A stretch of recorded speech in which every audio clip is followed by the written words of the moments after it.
Oh, well, thanks a lot, Marty. Thanks for the introduction. It's nice to be back talking to the app group again. I've enjoyed a couple of your conferences over the years, and it's always fun to talk with you.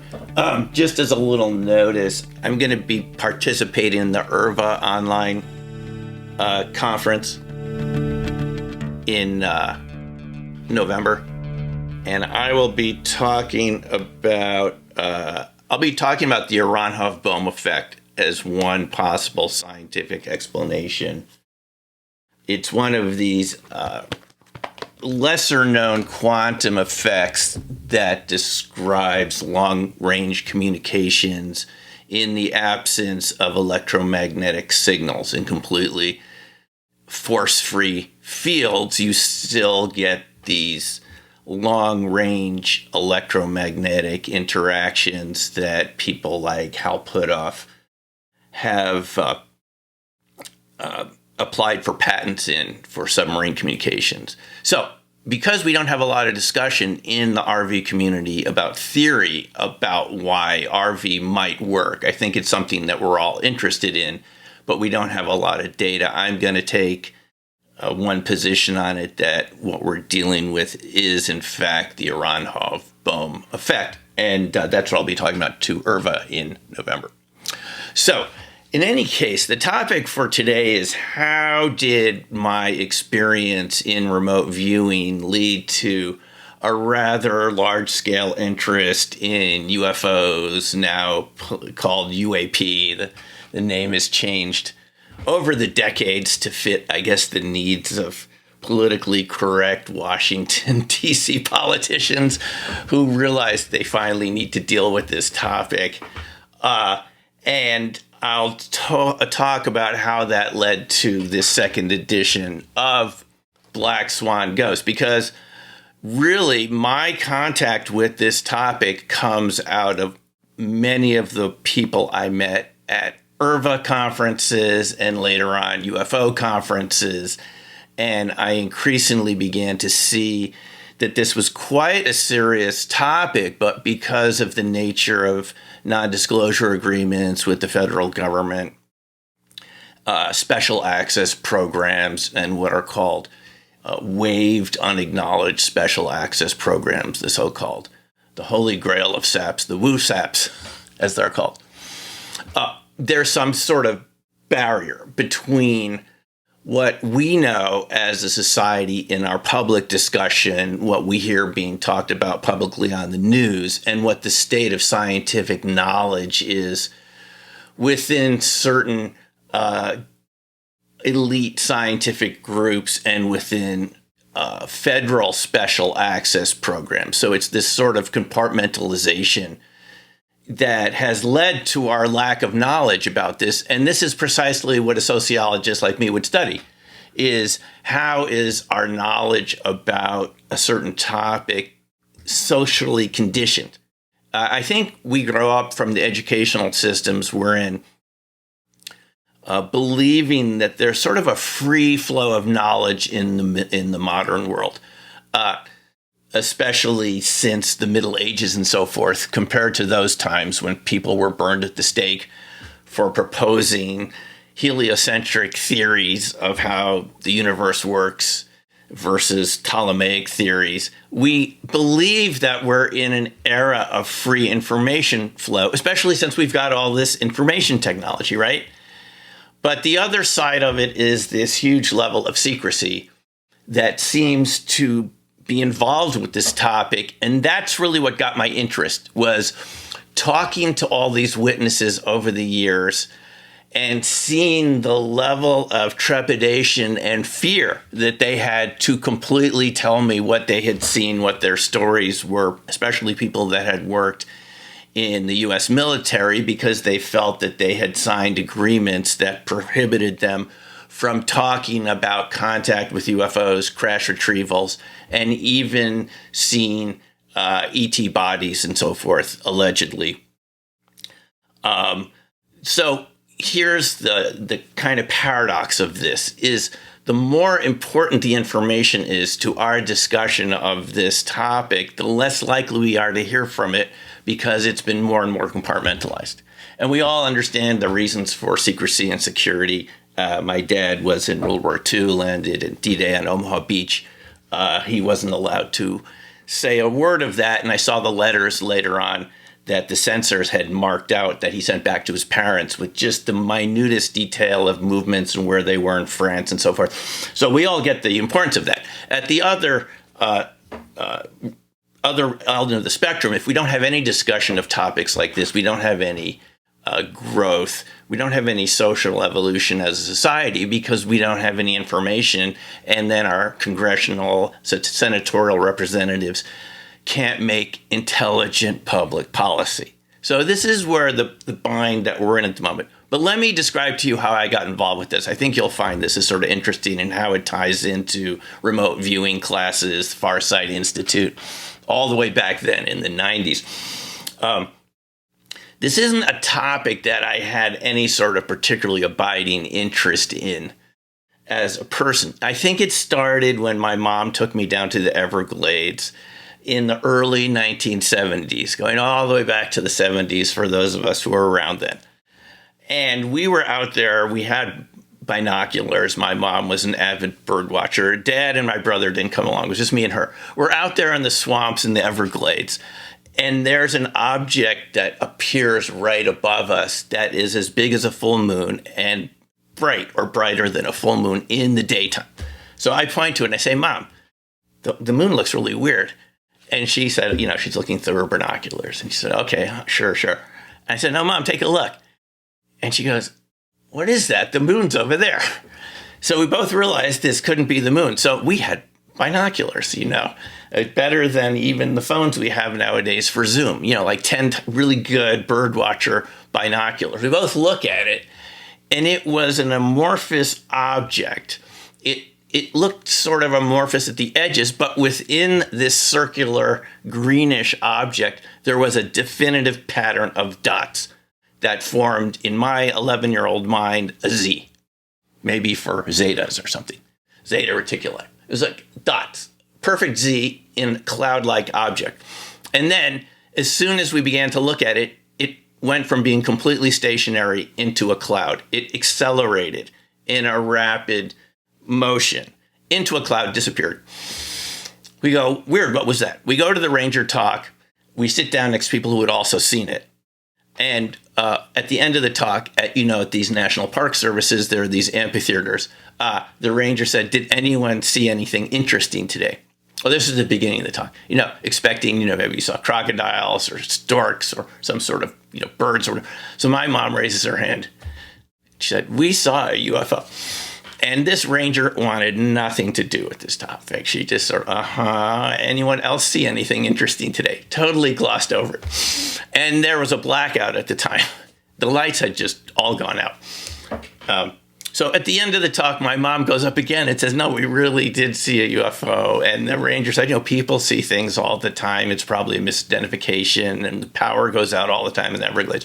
So that was my little instruction as a very young person, even a preteen, that, someone from the government isn't necessarily going to tell you the truth, someone from the National Park Service, and that these sort of things really exist that we don't have any really good way of thinking about or describing.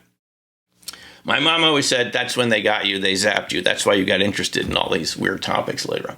In any case, years go by. I never really heard much about this topic. Even growing up in the Hudson Valley in New York and Westchester County, as we now know nowadays, that this was the place where a lot of flying triangles were saw starting in the 80s. And as I'll show you, I ended up knowing a witness that saw it from the 70s, but I didn't hear about this until a couple of years ago. So I grew up in the Hudson Valley, never heard about the Hudson Valley UFO, went off to undergraduate, ended up at the University of Arizona to do my master's degree in Tucson in sociology, and I come across this book somehow in the bookstore. Now, U of A is really tops in astrophysics. They're one of the best astronomy, astrophysics schools in the U.S.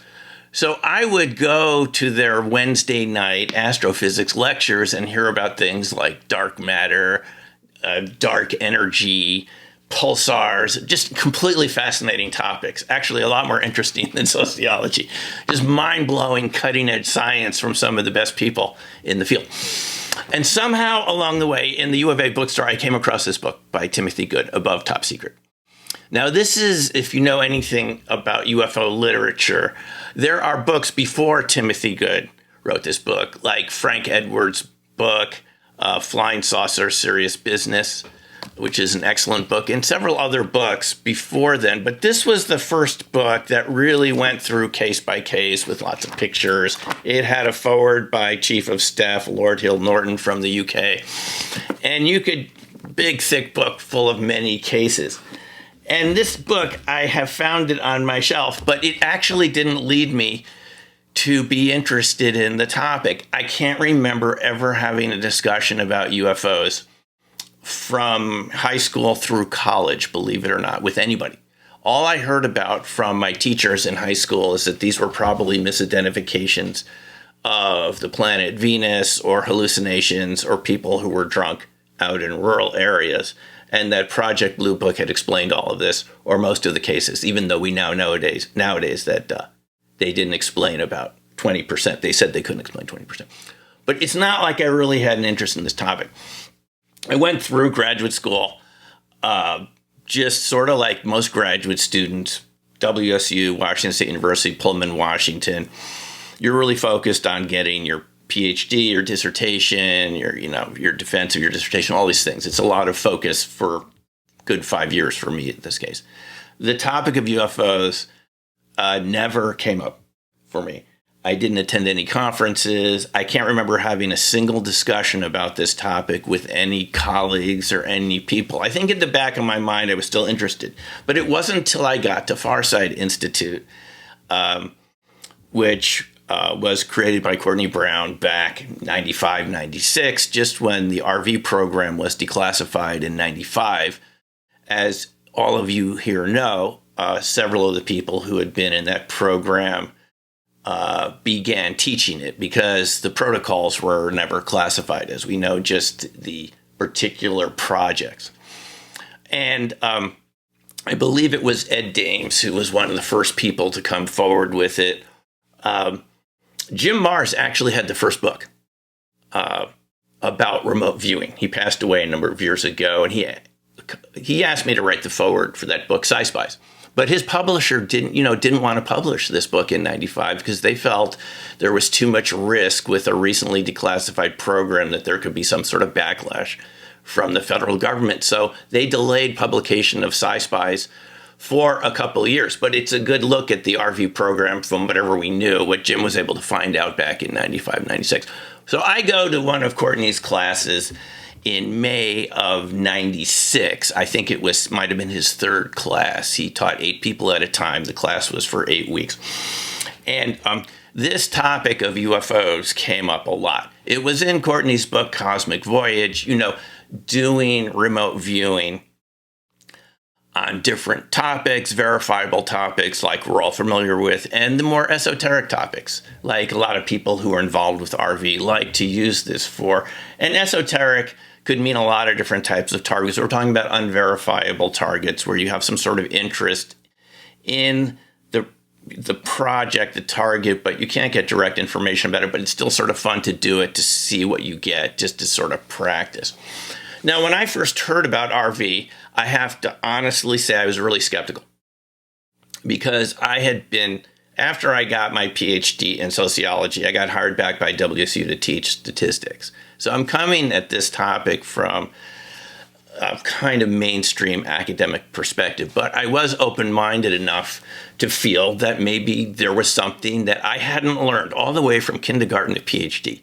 Maybe something in the academic system had missed something really important. And I knew that might be true because one of the focuses of my dissertation was fractal geometry. And fractal geometry is the study of these natural shapes that nature uses, tree branches and our bronchial structure, things that branch out the way nature likes to design its systems, very resilient, robust systems that can have damage here or there, but the entire structure as a whole isn't largely affected because it's based on branches rather than these linear connections.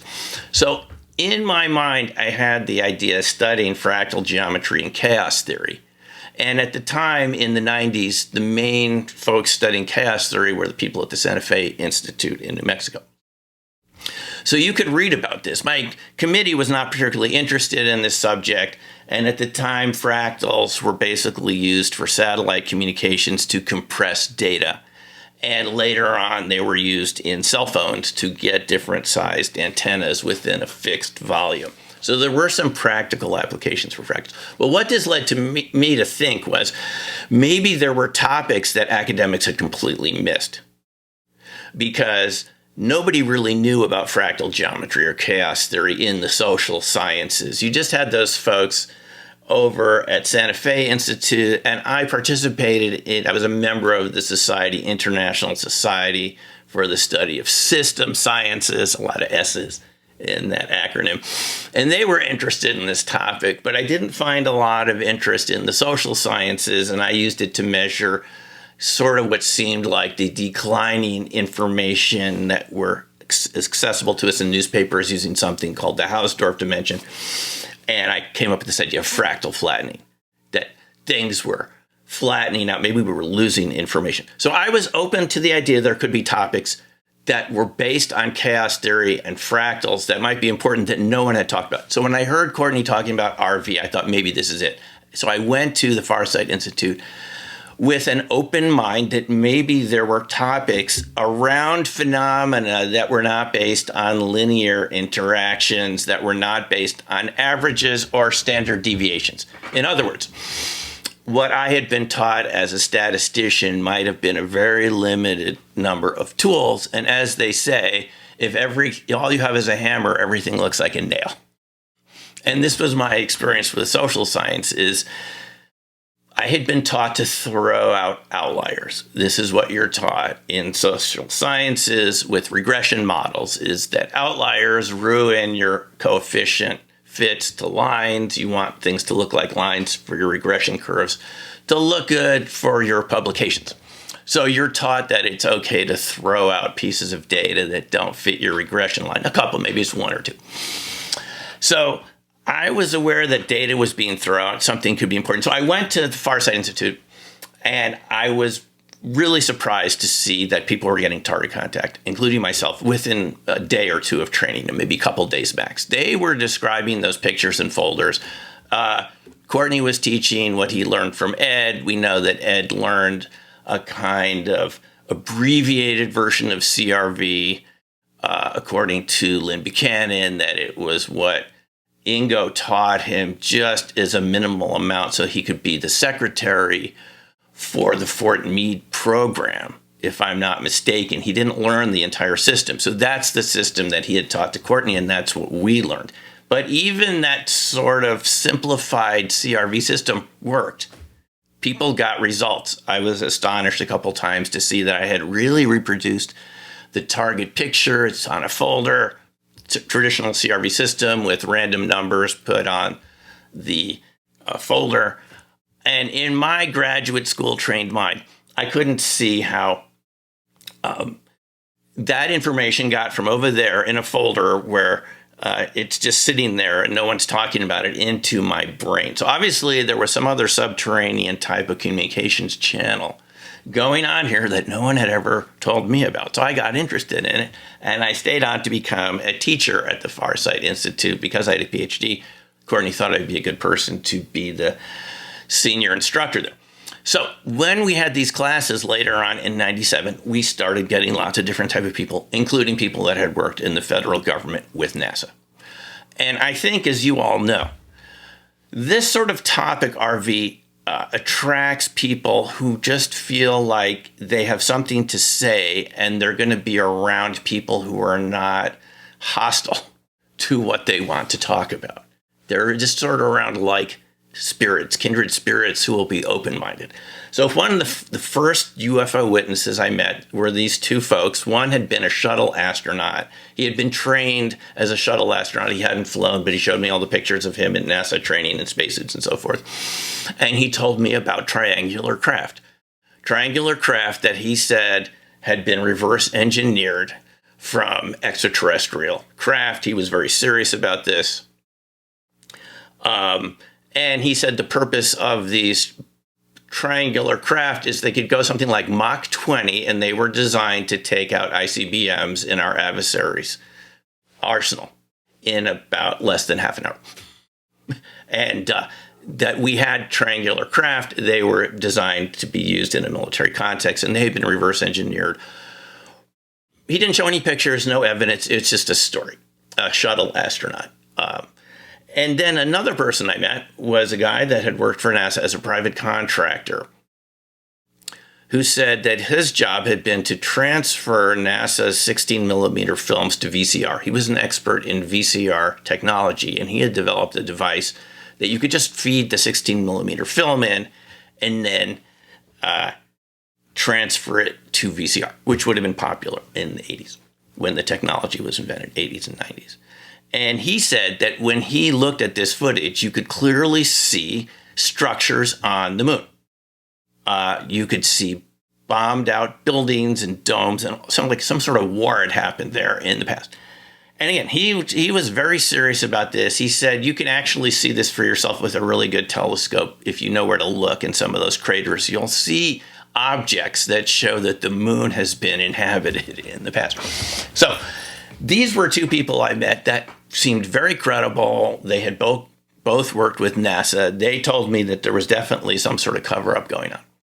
And that led me to branch out from RV to start going to UFO conferences because I wanted to learn more about this topic. I didn't know very much about it apart what people were saying at Farsight Institute. And a lot of that were the typical stories, about grays and reptiles and things. And I wasn't sure if any of those stories were true. Even if someone said they had remote viewed it, it didn't totally convince me that these just weren't stories that people had viewed. How would you really know the difference? So I thought the only way to find out is go get more information. So I started going to UFO conferences. The first one I went to was in Denver, Colorado. And I wasn't sure if I was going to encounter, people with wearing Vulcan ears. I mean, what sort of people attend UFO conferences? I didn't know very much about this. Again, I had been sequestered in academics from kindergarten to PhD with no breaks. So I didn't know what to expect. But I found, again, very credible people, very quality talks, people talking about different aspects of the topic. Not every single one, but some of them were a lot better than you would expect. And these people seemed pretty serious about the topic. I learned that there had been different UFO organizations over the years, NICAP and APRO. One of them was even founded by a former CIA director, Roscoe Hillencutter, and things like this. So in my mind, going to these conferences,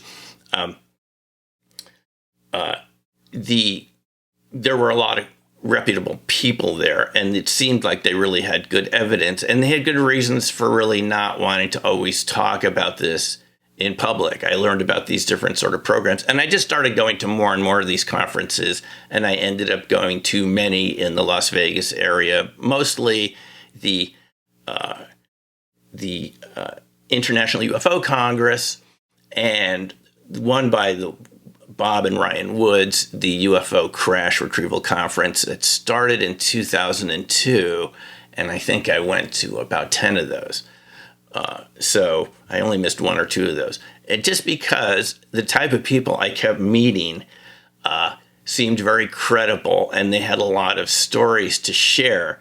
And I found that the more I got involved with this topic, it was exactly the opposite of what I thought I was going to encounter. I encountered more and more credible people that had worked in the government, people who had served in the military with some sort of firsthand knowledge about these programs, about crash retrievals, about the extreme levels of secrecy that seemed to surround this topic, and basically a lot of resources put into disinformation by the federal government, which we know is standard operating procedures for special access programs. We're told that for some of these special access programs, more money is spent on hiding them and making them, look like they're just some sort of ordinary organization than on the program itself.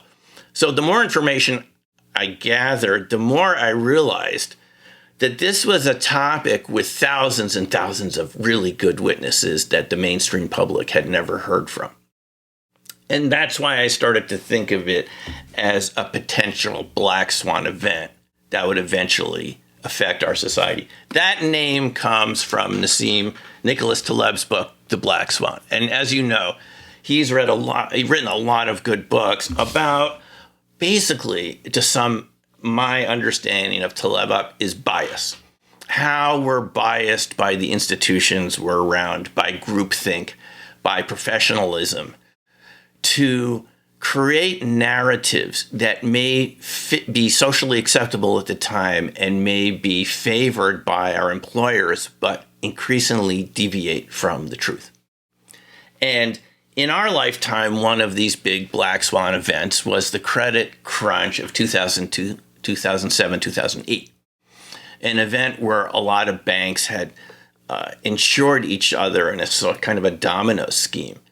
If one of these banks went down, I think it was Long-Term Capital Management, first in Connecticut, and then was it Lehman Brothers or something, that because they were all interconnected. And we saw an event like this last weekend with the CrowdStrike Microsoft bungled update that paralyzed a lot of computer PCs over the weekend, including a lot of airlines, which is still they're being affected by today, where there's a disproportionate impact from a small failure because the systems are so tightly coupled. Now, this sort of resonated with me because back in sociology, there was a guy named Chuck Perot.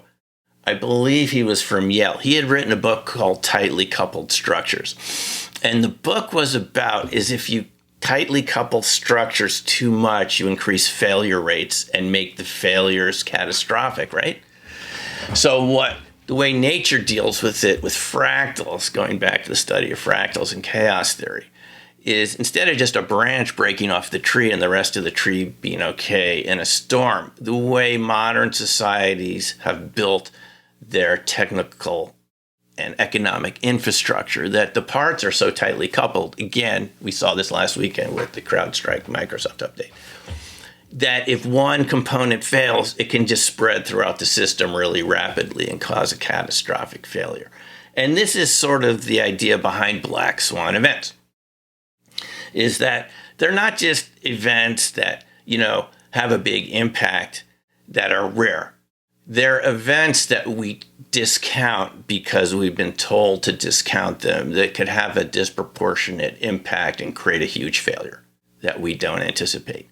In the case of the credit crisis of 2007 and 8, that happened because the people working at the banks who were involved in something called risk management had modeled this type of potential failure of interlocking banks, their insurance, interlocking reciprocal insurance, all failing simultaneously so that they all were decapitalized very quickly or potentially. And they all could have a huge failure. They put the odds of that as happening in like 1 out of 10,000 years or something like that. And yet that failure of the credit crisis of 2007-8 happened just a year after those models were created. So they were off by huge magnitude in terms of the likelihood of such a failure happening. And as you know, the government had to step in that weekend and loan all these banks a lot of money, even some of them that didn't want it. They all had to accept this money so that the banking system was still working, if you remember that day in 2007 or 2008 when it was. Otherwise, the banks wouldn't have been open on Monday morning, and which we know what that would have led to.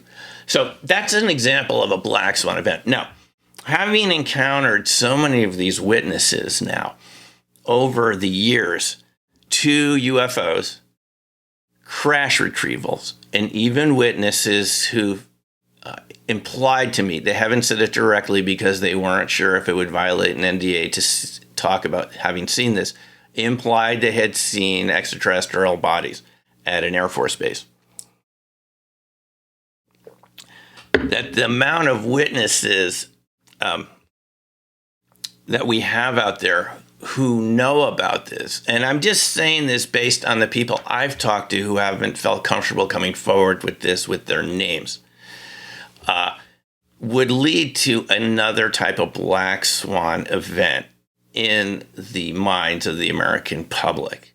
It would lead to such a sea change in our fundamental understanding of the universe if this information were to come out. And because we're also interconnected now, as we saw last weekend, it would be like a reverse of what we saw over the weekend with all of those PCs going down and the blue screen of death. It would spread throughout social media and our news channels in this really rapid news cycle that I think it could cause a type of psychological black swan event where people wouldn't know what to believe. They wouldn't know why they could trust the government anymore. And by the way, it's not that the government hasn't foreseen this. Back in the Robertson panel, one of the first efforts by the federal government to assess the impact of knowledge of UFOs on the American public, the Robertson panel concluded that no matter what the truth behind the phenomena, and there's a lot of different points of view on this, by the way. It's not all that it's just ET coming here with advanced technology. There's other scenarios where these are inhabitants of the Earth that just don't show themselves very often. They may precede us. They may be the original occupants of the Earth. They could be from other places within the oceans, even interdimensional explanations, wherever they're from. That this would cause a type of panic. And back in 1952, there was this feeling that the Soviets could use this as a way of creating psychological warfare against the U.S. population. So the feeling of the Robertson panel, this is a policy which seems to me has been in place ever since the 50s, would be to create disinformation around the topic and to create ridicule and type of psychological counter psychological warfare against the American public to make them feel like this is a laughable topic. This is something that we should just dismiss. And they created a lot of counter explanations that we've all heard ever since. That it's swamp gas, that it's misidentifications of Venus, that it's flocks of birds. And these are the explanations that Project Blue Book used, and other agencies, even up to the current day when we have ARROW, the All-Domain Anomalies Resolution Office, looking into this topic. So what led me to write this is the second edition now. And again, thanks for asking me to talk about it, Marty. I wrote the first one in 2017. You will remember right in December of 2017, that's when the big New York Times article came out, when Leslie Kean and Ralph Blumenthal and Helene Cooper write this article for the New York Times where they say the government has had a secret program in UFO studies ever since. It started out as called OSAP, later became known as ATIP. And at the 2018 IRVA SSE meeting, Hal Puthoff told us that he had been involved in OSAP as their chief scientist and in other programs. And he told us this was a topic of serious concern. Obviously, you don't want our adversaries getting whatever this technology is before we figure out. But Hal told us that it's very challenging to figure out how it works. And this is exactly what the witnesses who I've run into have told me also, is that the technology from these craft appears to be about 1,000 years ahead of where we are right now. And having talked to some of these people who I don't have permission to release their names yet, that it's a level of atomic engineering that's simply beyond our capacity right now in the field of electronics and chemicals and so forth. We can't make technology that small. And we don't really know exactly how it works, apart from this general feeling which Hal alluded to at the 2018 meeting, that it interacts directly with the quantum vacuum field so that the propulsion system in these craft is actually making the quantum field less dense in front of it and denser behind it through what Hal called space-time metric engineering. These are metamaterials that literally affect the structure of space-time around the craft. So it's not like it's propelling itself like we do with, fuels and combustion and physical pressure or anything even like that. It's literally changing the structure of space-time around it, which Hal suggested is why a lot of these objects seem to be bluish, because they changed the speed of light around them, the permittivity and permeability, the two fundamental constants that create the speed of electromagnetic transmission and speed of light. Therefore, so Hal sort of explained it to us. But I've actually run into a lot of people that have encountered these disinformation programs, and I thought it'd be fun to share with you some of these.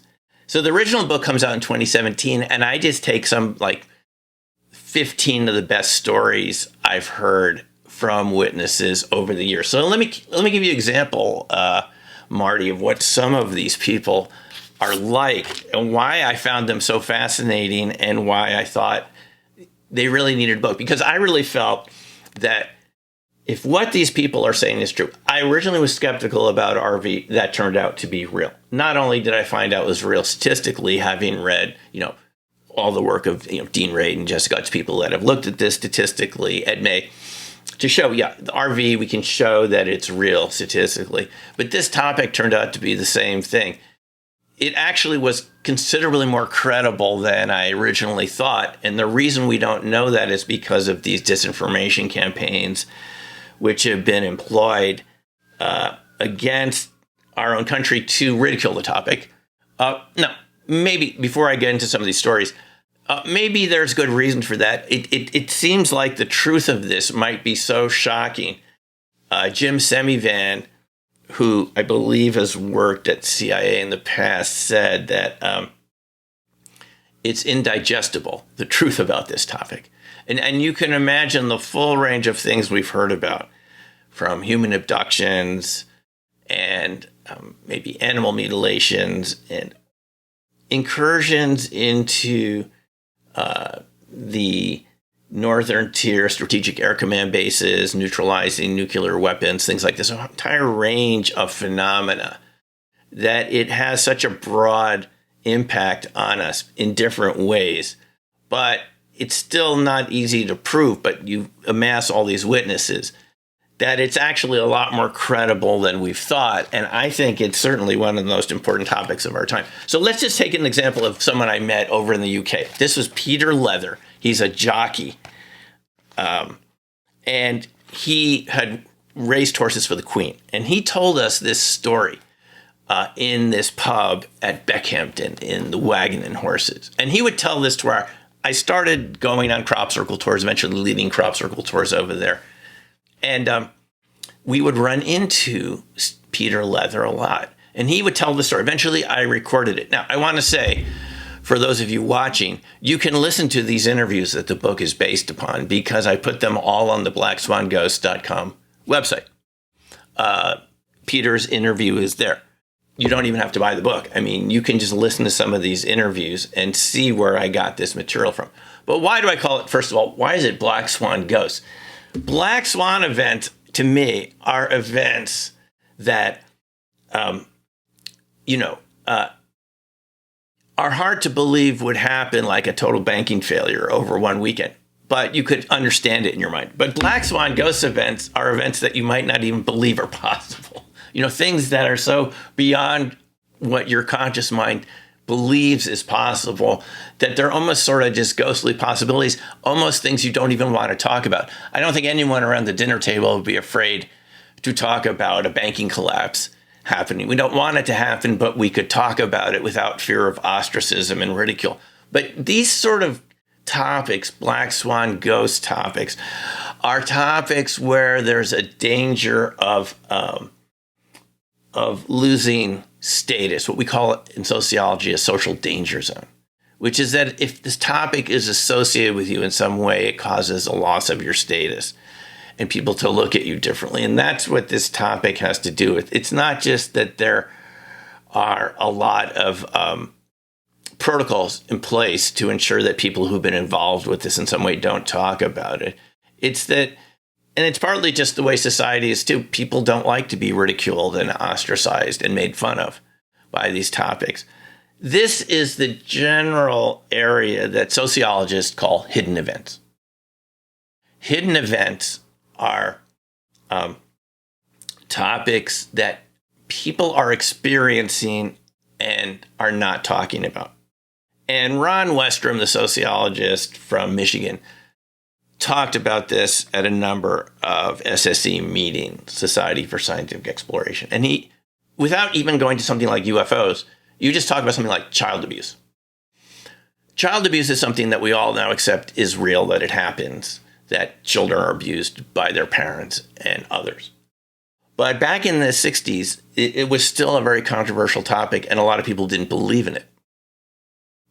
And it wasn't until several meetings happened, national meetings, where professionals got together and looked at X-ray charts of broken bones, and they got law enforcement and psychologists and pediatricians, and they all had to come together and agree this actually was happening, that children were being injured, beaten by their parents. The just so stories, the excuses, which seem like what we've heard around UFOs, the excuses before child abuse was accepted as something that's real,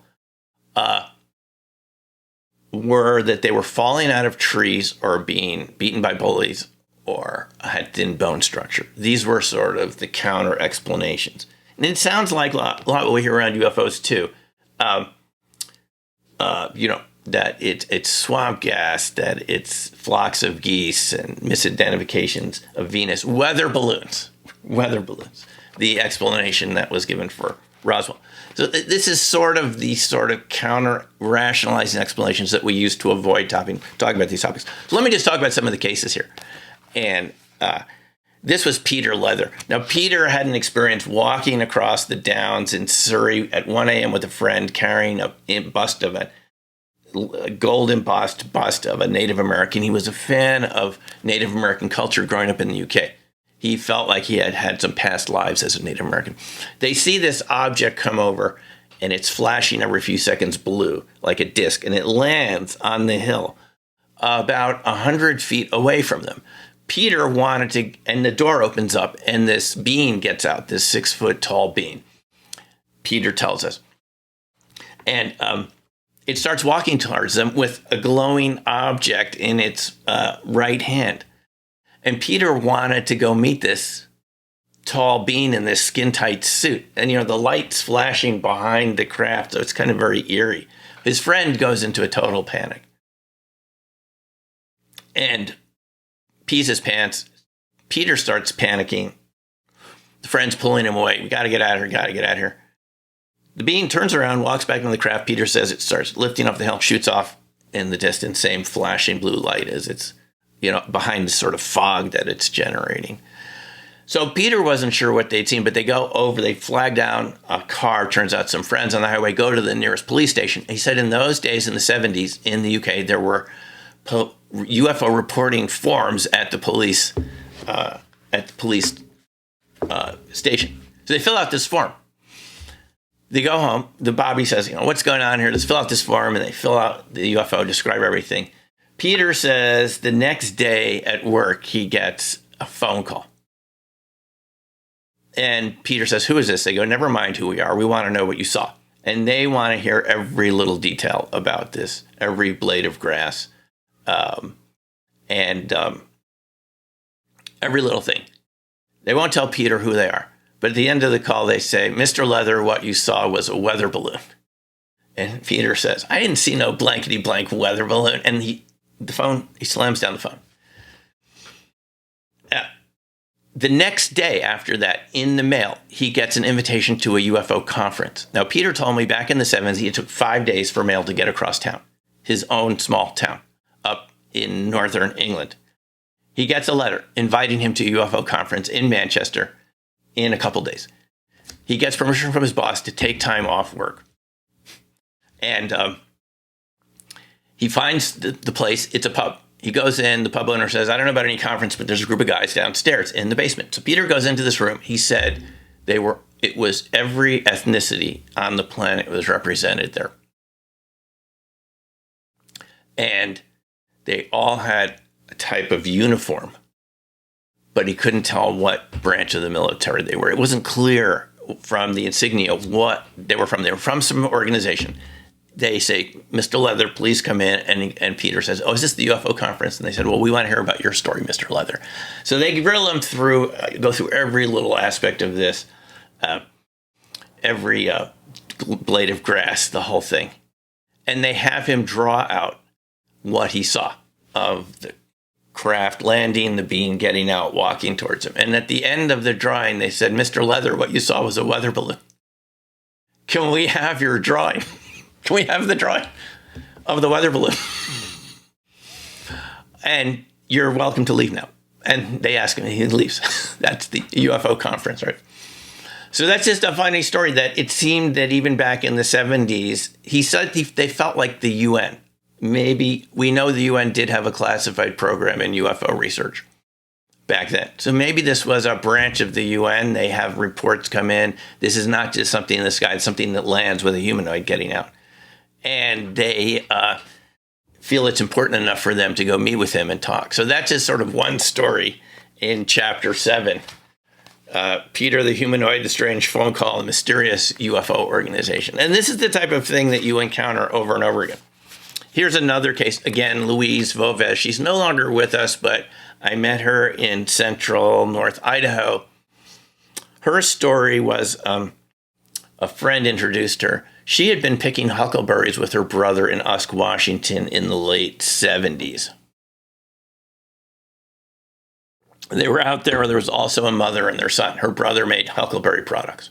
It was the perfect time of year to be out there in the summer in Usk, Washington. They see a flying disc come over, a typical falling leaf pattern. It's kind of wobbling. And she said it hovered for a while, and then it went straight down over the meadow, made a whistling sound, and flattened all the plants, flat as a pancake. Flattened the plants. It's not a crop circle. It just flattens the meadow plants in a straight line as it leaves. The mother and son panic, go to the nearest phone booth down in Usk, the town of Usk, which is a very small little town if you've ever been through there. Call the sheriff, and within a couple hours, the military is coming up in a huge convoy from the air base in Spokane. I forget what it was called. It's now called Fairchild. And it's a center for KC-130 fuel tankers. But back then it had other functions. A whole convoy comes up. They want to know every little thing that Louise and her brother saw. They asked, did you see anybody? Have you been drinking? She said they took out instruments, Geiger counters, things like that, were measuring the soil. And then they say, you have to leave. And they sealed the entire area off. Now, her brother wanted to go back to get the huckleberries. They went back, and they said there were Jeeps parked a mile out from this area of the sighting with tank traps dug into the road so that you couldn't even traverse it, these kind of deep ditches and stuff. That's how secured the area was. And a friend of theirs went back to the area a week later, and he was still turned back. So they were taking this seriously enough, even though the object didn't land. She said it had lights going around it, sort of typical lights. She said it looked like two tortoise shells put together, back to back. So we kind of can imagine what she saw. So she's also up there as a witness on the blackswanghosts.com website. So this is just someone that I met, casually. Now, none of these witnesses, I'll point out, I wasn't looking for people to write a UFO book. It's just that I started encountering people who told these great stories. And I think one of the main characteristics of them that led me to want to write the book is they had never told their stories to anyone else. I mean, you couldn't read about these stories in anyone else's UFO book. And I realized if I didn't write these stories down, they could be completely forgotten. These are great stories from reputable people who never wanted any publicity. They hadn't talked to anyone. They hadn't been to UFO conferences or anything like this. And here they had, it's like hidden events. Like they have something that happened to them and they're not talking about it. So that's Louise Voves. Just a great story. She's not with us anymore, but her daughter wrote me to thank me for doing the interview because it's the only video footage they have of her in her bakery up in North Idaho at the time, about 10 years ago. So here's another interesting story. I'll just go through a few of these. And then I'll tell you about some of the cases I revised it, and then we can have questions and just talk about this topic. Joy French. Joy was a woman that had an experience, and I met her because she put ads in the local paper to have UFO meetings. She would pay for the room at a hotel in northern Idaho and just say, people come with your stories. And I recorded a lot of these, and there were one great story after another of this sort of close type of contact. What motivated her to do this is she had worked in Alaska Airlines most of her life. Her husband actually had worked as a technician for Sylvania on the missiles at Great Falls. That's what he did, was keeping the missiles up. And he had told her years ago that there was something funny going on with the missiles related to UFOs. Okay, so I think this is what got her interest going in. It was her husband telling her. Remember the Maelstrom event in 1967 where Robert Salas says that 10 ICBMs went down. The guard saw something hovering over the launch control facility, and the missiles went down. And so his job would have been to repair things like this, her husband. Anyway, this is her story. She's going up. She calls a friend one night, says, let's watch videos together. She's going along on Mount St. Helens, and this is before it blew up. And she's driving her friend back to her place. All of a sudden, they see a glow come down from above on the car. The radio starts to crackle, and the engine stalls. The sort of typical type of story, right? Her friend Don is an auto mechanic, so he gets out and says, I'll check your car out. And he goes, lifts the hood. The light is still coming down on them from above. He says, there's nothing wrong with the car. Try starting it again. She remembers starting it again, and the next thing she knows, it's 8 hours later. 8 hours of missing time. She's back in her bed, and he's back in his bed down the mountain. She doesn't remember how he got back to his place, how she got back to her place. She does have one memory of him driving the car at one point, but she never let anyone drive her car, she said. But all of a sudden he's driving, and there's no memory, and it's just 8 hours of missing time.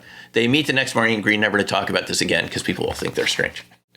So this is just what it did lead her to have these meetings. But again, it's just another interesting case why someone would get interested in this, right? You can kind of see how this impacts us.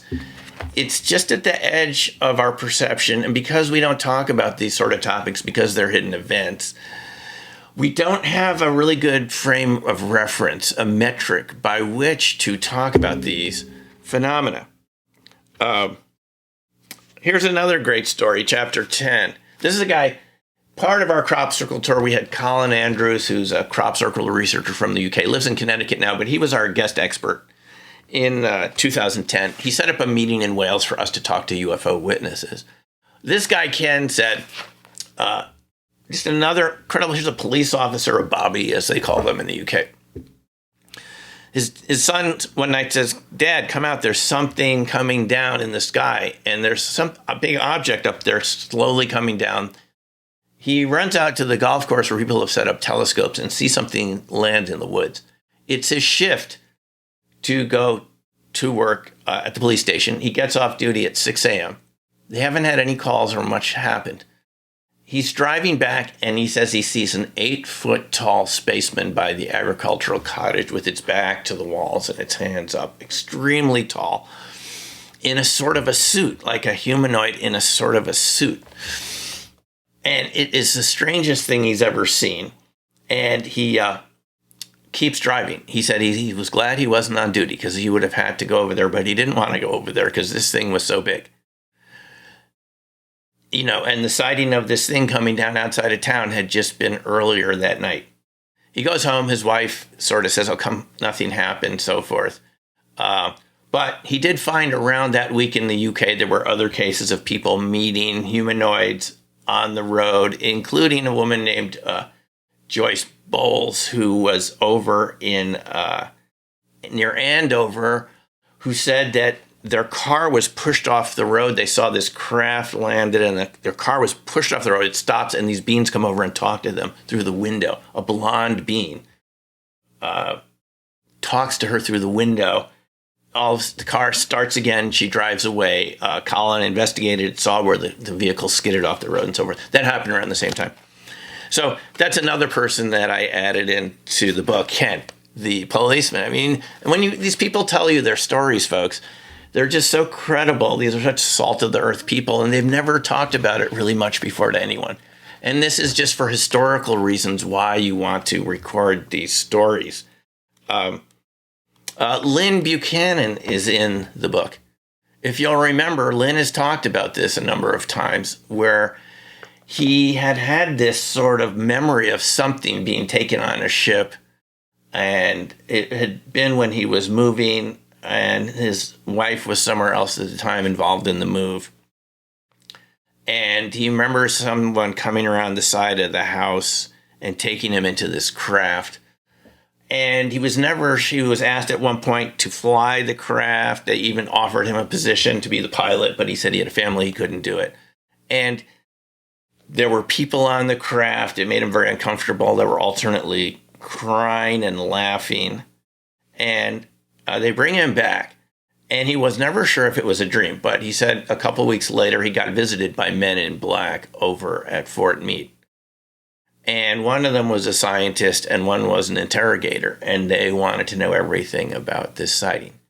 He wasn't sure if someone had talked from the RV unit. I think he had mentioned it or something, but who's ever in charge of these things found out, and they asked him especially how he flew the craft. Lynn said that there were these little dots, and you would use your fingers to bring them back together, and that would keep the craft stable. And that's what the pilot did, was to kind of bring these dots together on this screen. And he had large hands, so he could operate the screen. When he described this to them, he said the scientist slapped his knee and said, "So that's how they do it." And then the other guy seemed to got upset and made them leave. The two guys left. So this led Lynn to believe that this really happened. It wasn't just a dream, that this was a real event. So even Lynn is in Black Swan Ghosts. But there are just so many. Okay, reverse engineered materials. There was a guy I met in Boulder, Phil, who was at different, scientific type meetings, SSE, so forth. He was very open to share this story. He said he might have been breaking an NDA, but he didn't care. He said he worked for JPL, and he worked at an aerospace company for JPL. He said this is how they get the materials to the aerospace companies, is NASA gives it to JPL. It comes through JPL, the classified part of JPL and NASA. And they were given this material, and they were told the people who made it left. Can you figure out how it works? And Phil said, everyone looked at this, and they said, this is way far advanced of anything we've ever designed, aerospace engineers. This is not ET. So I asked Phil, I said, so you thought it was ET, right? It's sort of my job as the researcher to kind of circle around the question a little bit. He goes, no, I know it was. I'm 100% certain it was. It was just by the way they presented the material, and that none of us could understand how it worked. Now, he is not the only person I've encountered. In the updated version, I mentioned, this is why I wanted to do a revised edition, guys, I keep meeting more witnesses. And it's not like, again, I'm out, share a story with me. It's people come up at conferences. They hear you're involved with RV or other topics like this, even mentioning crop circles. They feel like you might be open to hearing their experience.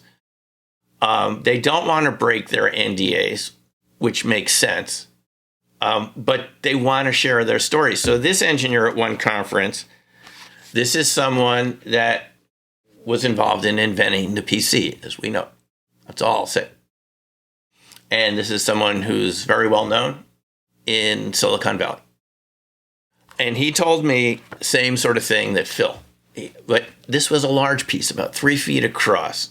And over the course of a couple of days at this conference, he kept describing me more what these materials looked like. He said it was about 3 feet across. He believed it was from the Roswell wreckage. He said the craft would have been 80 to 100 feet across based on the curvature of the piece he was allowed to handle. He said it was made of isotopic ratios of the chemical elements that aren't found here. If you looked at it and did an analysis, the isotopic ratios were not what was found on Earth. He said you could make them, atom by atom. It'd be really expensive and take a long time. But the entire 3-foot sheet you'd end up with a millimeter after a couple of years, a square millimeter. This is the whole sheet of it. He said it had to come from another part of our galaxy, his words. That's where you would find these isotopic ratios in an older part of the galaxy than our area section, where different suns are active with their own elements, where, the chemical elements come from stars and so forth. And he said that it was 1,000 years ahead of our technology, and it looked like it had been assembled in a zero-G environment. And then he said, he went on to describe what it looked like. And I put the photos in the book of what it looked like to see the materials. This is not his drawing. This is my drawing. He said these were wires, really tiny wires at an atomic scale that would grow and diminish in thickness throughout the hull of the craft.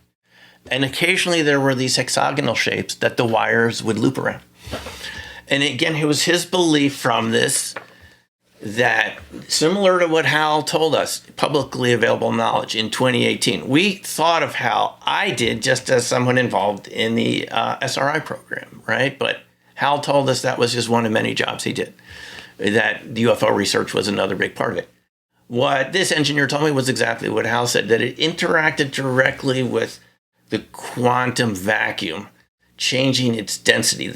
Something about those wires could interact at their scale directly with quantum properties of space-time and change space-time to just sort of glide through space, kind of like almost like a hockey puck on ice with no resistance. It didn't need propulsion because there was no resistance anymore. He didn't draw it for me, but I was able to draw it in my mind's eye and sketch it out later. So he's one of the people I put in the updated version. And another very interesting case, I'll tell you two more. Gary, the missile security launch officer from Minot Air Force Base. This is someone that I met in the Denver area, never had talked to anyone. He had been asked by Minot, security to go out and inspect a certain missile base near Velva, North Dakota. And the alarms had been going off all day at this missile launch facility. And it was one silo. He said anything could cause the alarms to go off. It could be rabbits or wind or badgers or whatever, animals. They go out there, and he said there's a huge craft, blindingly bright, and as soon as their Jeep gets close, it lifts off vertically into the sky. I asked him the shape. He goes, you couldn't tell. It was so bright. But it took off, and shortly after that, jets took off. You could hear jets take off to chase it.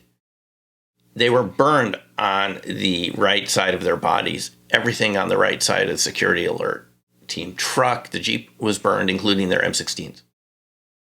And Terry Lovelace, who's written his own book about his own abduction on a triangular craft while taking a break from the Air Force, Incident at Devil's Den.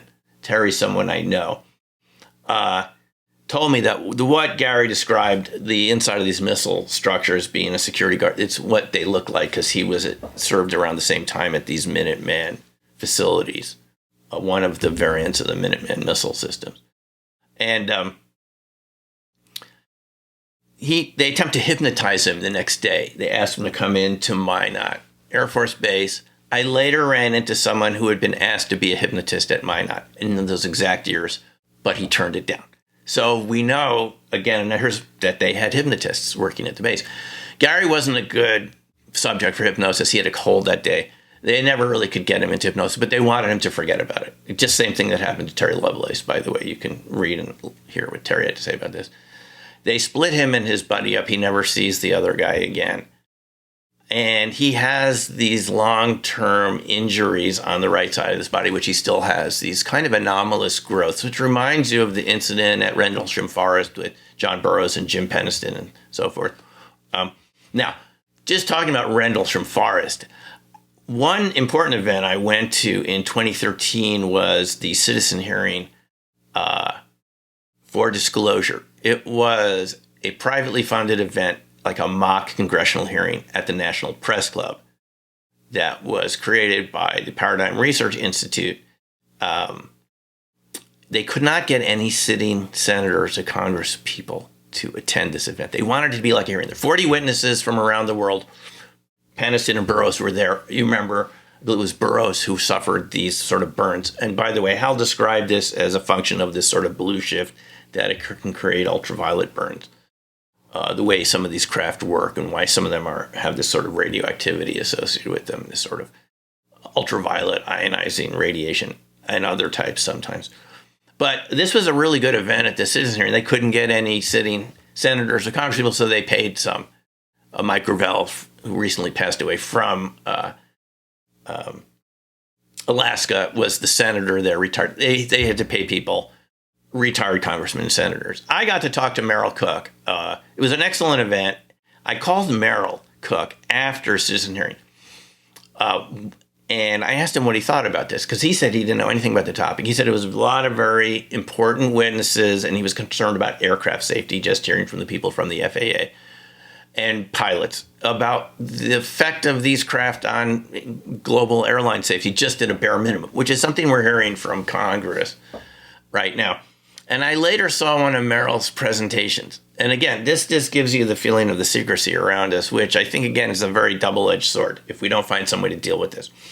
He said he talked to some of his Congress people. Now, he is retired now, but some of the current Congress people in Utah. And they said, Merrill, we know about these programs, but that's where we get our reelection money from these special access programs. If we talked about it, we wouldn't get reelected.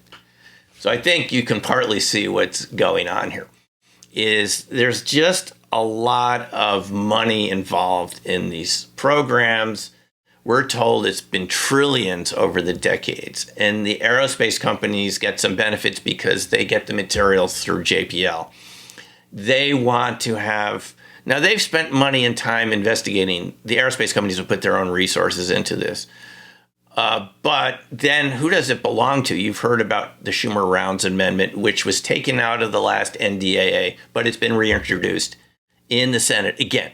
That the U.S. government, and I don't know if I agree with this or not, should have eminent domain over any non-human NHI, non-human intelligence technologies. This is how far it's progressed since I wrote the book in 2017 to now there are bills being added to the National Defense Authorization Acts yearly in an attempt to get some leverage by Congress, power of the purse, over where this money is going in the Department of Defense and so forth in these programs. To the extent that Chuck Schumer, who was part of, my growing up in New York, Chuck Schumer was a household name. He's a congressperson from New York City. Now he's crafting this legislation that says that the Senate will no longer fund any DoD programs that have anything to do with UFOs. They won't fund any SAPs any longer that have anything to do with UFOs. It'll be illegal to fund these, and they will cut off the funding unless there's some sort of full disclosure about what's going on. And there's this review board being set up to look at all of this. So we're making progress, I think, with respect to this topic. But this is no different than civil rights in the past, women's suffrage 100 years ago, just giving women the right to vote, child abuse, hidden events. These are challenging topics. We grow up with certain attitudes, with bias and with bigotry and hostility to people who are different. And this hostility has been directed towards a lot of these witnesses. I don't think it's an active program anymore, but we've had people like Richard Doty come forward, and I interviewed him at the Laughlin MegaCon, UFO MegaCon, a couple of years ago, and he said his job at Kirtland Air Force Base was to pay journalists in cash not to write about some of these UFO stories from witnesses in the area. Now, they had some good reasons. They wanted to protect what was going on at Kirtland Air Force Base, but they definitely played up making fun of the UFO angle because they didn't want people looking at that topic either, because it might lead to looking at the drones that they were using for security at the base and so forth. But Doty said he regrets it now, but he was part of this Air Force Office of Special Investigations disinformation program, which was a nationwide program to ridicule the subject, avoid it. Let me tell you about one more case that really hit home for me. My own high school wrestling coach, Vinny. I remember Vinny from high school. I wasn't on the wrestling team. I was on the debate team. I was co-captain of the debate team. I knew people on the wrestling team. I learned from a friend that Vinny had seen the Hudson Valley Triangle in 1979, just recently. Nobody talked about it. My classmates saw it. He saw it. They were coming back from a match at Mamaroneck High School on a Saturday. They left in a Saturday afternoon, walk out of the Mamaroneck High School, and there is about a half mile up a huge black triangle hovering over the high school. Vinny's watching this with the kids. One of these classmates of mine said it was the scariest thing he'd ever seen. Two jets come out of the direction of Connecticut. And Vinny said the thing took off like the Starship Enterprise on warp speed. These jets, these were Vietnam era fighter jets. They were this thing could just outpace them. Gone in a second. He calls the police and reports it. And they said, we're getting other reports are coming in and there's a blackout now. All the towns around this airport towns surrounding you. And we got the newspaper articles from 79. Dominic, my friend, since kindergarten, someone I've known my whole life since kindergarten. I think I've only known my parents longer. And brother, found on microfiche at the local library, 6 come forward to back UFO report. And they talked about the jets coming out of Connecticut. There were various discrepancies, which Vinny said he thinks it's wrong, but papers get things wrong. But here we have a case, multiple witnesses. It happened in 79 to my classmates, a black triangle. This is 3 or 4 years before the Hudson Valley Triangle even becomes public knowledge. Even people start seeing it. And it's seen here. What are these black triangles with these warp speed capabilities? Why are jets chasing them? Just like Gary described at Minot Air Force Base. What Gary experienced, by the way, is part of this northern tier set of events where all of the northern tier SAC bases are affected by these objects, which the Air Force called enemy helicopters because they couldn't identify them. Enemy helicopters that could leave at high speeds and were silent and could neutralize the ICBM arsenal very quickly at different bases, all the way from Loring, which had a nuclear stockpile, all the way to Maelstrom in Great Falls, Montana, across the whole United States. When Arrow tells us, there's nothing of major concern, just like the Condon Committee, CU, Boulder, there's no significance. And you hear about all these cases from people like Gary, and Gary's just one of many missile security guards that talked about these types of things. The missiles are going offline. The bases are being put on alert. And that has no significance, that it's not worth looking into this.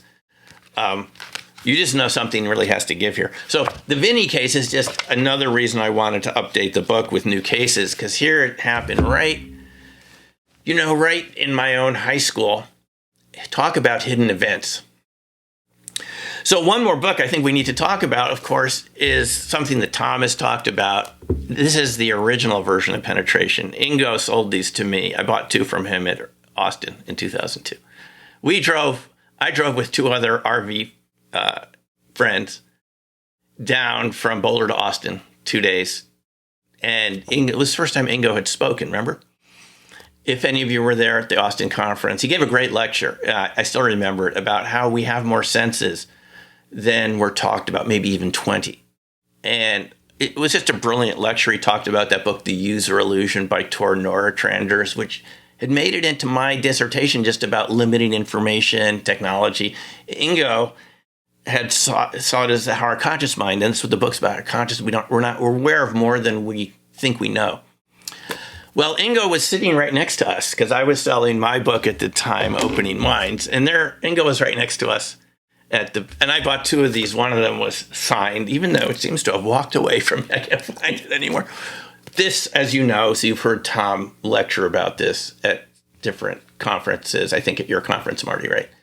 About the different versions of this. They revised it and they came out. This was Ingo's original printing of it, where he described being asked by some organization to RV structures on the moon, tying it all the way back to that fellow at Farsight, John, who told me he had seen these in the 16 millimeter film. And here Ingo sees them as part of his RV session, and it's this shady organization. He's in contact with Mr. Axelrod. Anyway, Ingo's story here could be another, but it's an entire book. But it's sort of a story in the Black Swan ghostly event. Did it really happen? Who was this organization? Was he even dealing with humans? They seemed human, except for the twins, right? If we remember from the book. That looked identical, he said. And they take him up to Alaska to see water being sucked out of a lake by a triangular craft. And as some people have suggested to me who know about these things, who've worked in OSAP, we're not sure this was there's no evidence this was any U.S. government organization. This was them. This was the ETs testing us. How good is their RV? How good are these humans at RV? Right? Something like that. That's, I think, what Ingo might have concluded himself. I don't know. Maybe Tom can comment on that. But I think to kind of sum this up, and then we can have questions, and I'm happy to share more stories if you want. There's more excellent stories there, which I haven't relayed to you. What I think could be going on here, why it could be indigestible, as Jim Semivan said just a couple days ago. It may not be that we're dealing with extraterrestrials that look like extraterrestrials. As Robert Dean told me a long time ago and gave lectures in this, he worked at SHAEF headquarters for NATO. He came across a book, and Robert Dean's no longer with us, he's passed on, that said that there, one night it was boring and he was looking around and the guards say, hey, do you want to see something interesting? And they hand him this book, which is for extraterrestrials that NATO has identified. They didn't want the U.S. government. NATO wanted to do their own study. There were the typical ETs, and there was one that looked exactly like us. And this seemed to be the greatest cause of concern because they could have already infiltrated our society in ways that we can't even comprehend in important positions within our society. And I think Ingo's book, Penetration, suggests this, is they can look exactly like humans. And they could convince you they're part of some government organization. That's just one possibility here. So, in terms of disclosure going forward, there may be reasons not to completely disclose this because you don't want people just being afraid to leave their house, right? We're just getting over the economic ramifications from COVID. You can see what happens when people stay home. So, I think this is actually one of the legitimate reasons not to completely have full disclosure. If they look like us and they're already extraterrestrials, interdimensionals, NHI is the new word, is already amongst us, and you're dealing with them right now and you don't know it. This is just one scenario. I don't have all the information, obviously, and nothing I've learned from these witnesses, I don't have any pieces of anything. None of the witnesses I talked to have any pieces of anything. So there's no reason not to have these conversations and share this information in the book. But we do need to have a larger discussion of it. There's two websites you can go to before we go to questions. One is the so-called UAP Caucus, which is lobbying Congress to UAPcaucus.com. And they're lobbying Congress, your congressional representatives, to have open and public hearings about this, as well as the New Paradigm Institute. Danny Sheehan's involved with that. He's been involved with this ever since Carter. He saw things in the classified section of the Library of Congress that led him to believe this topic is real ever since the late 70s, and he has the New Paradigm Institute. They also have 250,000 members. There's a petition you can sign.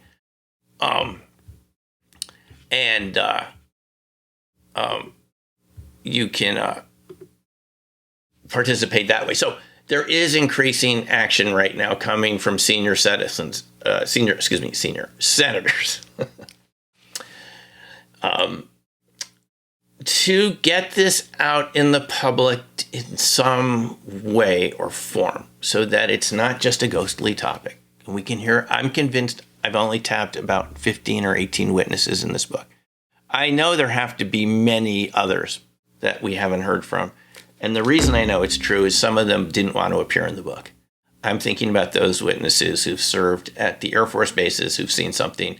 I'm talking about bodies, either potentially living bodies or cryogenically preserved bodies, perhaps even from the Roswell incident, where we just need to have a discussion because there's just a lot of people with information. They could be sharing it with us. We don't want to give our adversaries any advantage by having them get access to the technology and using it before we do. I think we can see obvious reasons why that's true. At the same time, if you have things overly stovepiped and compartmentalized, the way I'm told these programs work is you're allowed to look at these materials on video and photos, but you can't even talk to the person on the other side of the room about it. Each person is so specialized and compartmented into their specific aspect of looking at these materials. I'm told there could be as many as 100 different crashes that the U.S. military has access to. It appears that our senators have been told this and they've been shown films of some of these crash retrievals. The crash retrievals seem to be the utmost highest level of security that can be involved. It's serious enough that people who've been involved with these crash retrievals, I haven't spoken to them, but I've heard from people who've known them for a while. It is so serious around these crash retrievals that the security guards have shoot-on-sight orders for anyone that would appear near the area, any person, with no reason, and to use lethal force, just to completely secure the perimeter. Luckily, these crashes happen in very remote locations. I will say that Gary Sterling, who was the missile security guard at Minot, also said that he was offered crash retrieval jobs. You can watch this in the video on the blackswanghosts.com channel. I know it's a little noisy environment. He felt comfortable talking in McDonald's in Aurora, Colorado. It's a little noisy, but you can hear him say what he says. He was offered these positions, and I asked him later on the phone, could these have been the so-called broken arrow flights, Air Force missing planes, experimental craft? He goes, no. He said he spoke to people who came back from them. They were what we call UFOs, unidentified craft. The minimum time you would serve on these missions was 6 months. They're in remote locations, and it takes them a long time to open these craft. We're told they're made of materials that you can't even crack with the strongest carbon, tungsten, dyes, metals, cutting instrumentation lasers. They can't open them up. So what they do in some cases is just bury them on site.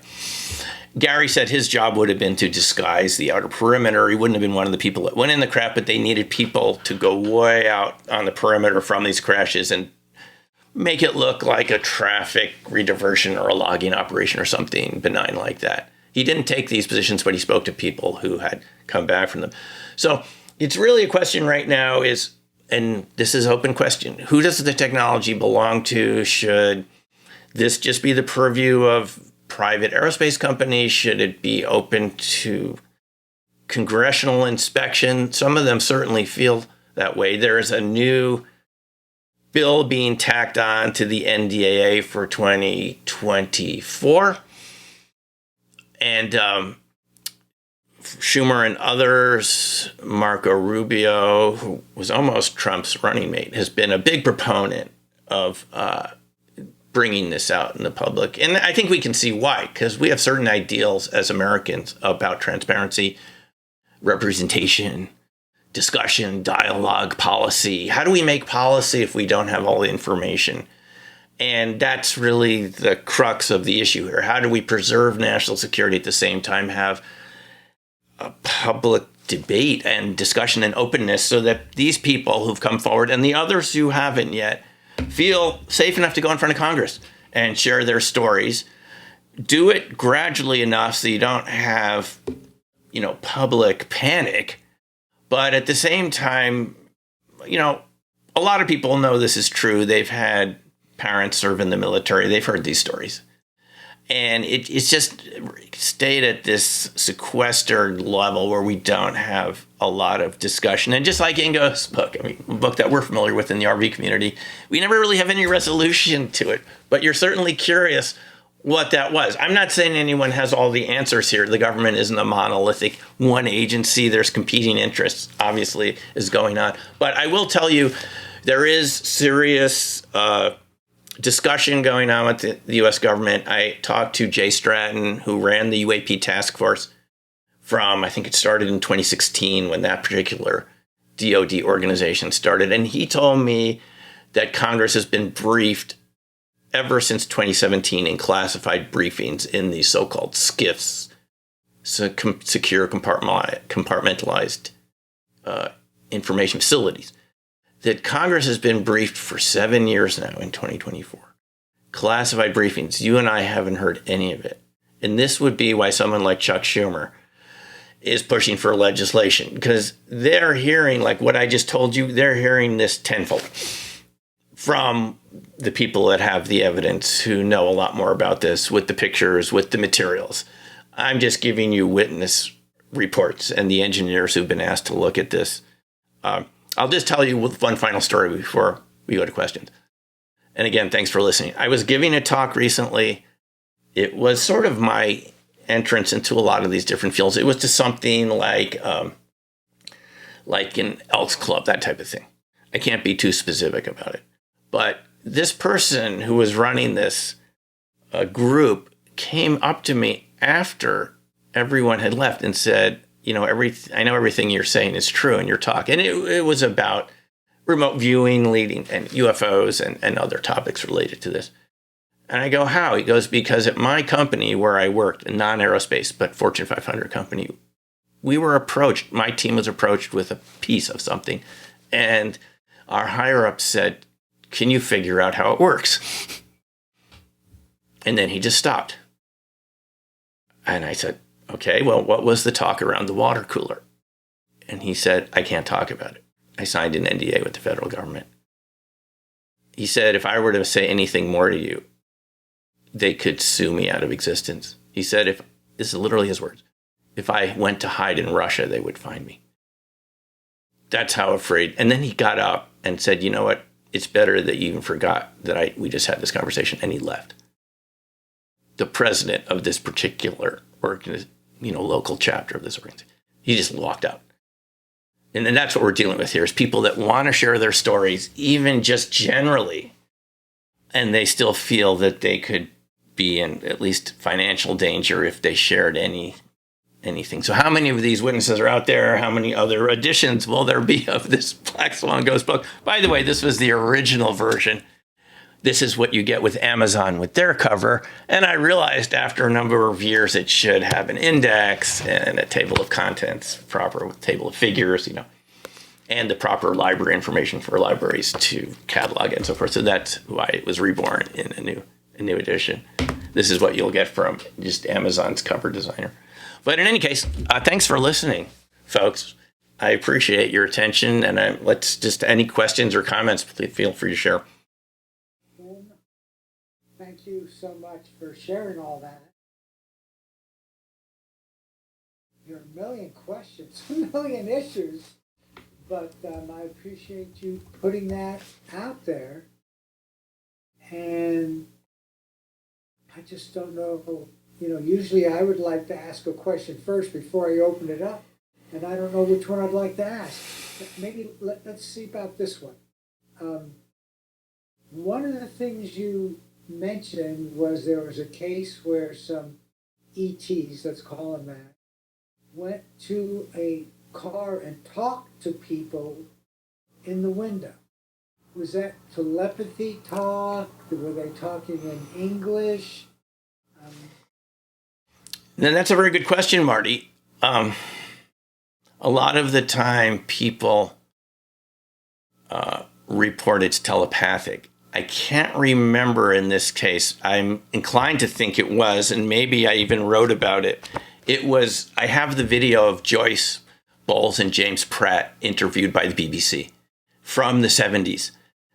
They said the story was they're driving along outside of the Andover area. Those of us who went over to look at crop circles are familiar with Andover and Hampshire County. And the car's pushed off the road. They see a craft. The guy walks up, non-threatening, and has this conversation with them. I can't remember if it's telepathic. Person? It was a very blonde-looking human person, but they got the feeling it wasn't human. And this being went on to talk about the damage we're doing to the environment in this very lecture-like generalized way, which you just wouldn't expect a person to come by the side of the road and start talking to you in that sort of manner, as you humans are messing things up. That's what Joyce Bowles described. Let me take this one step further, related to human-like, able to communicate, and we've had that in lots of places.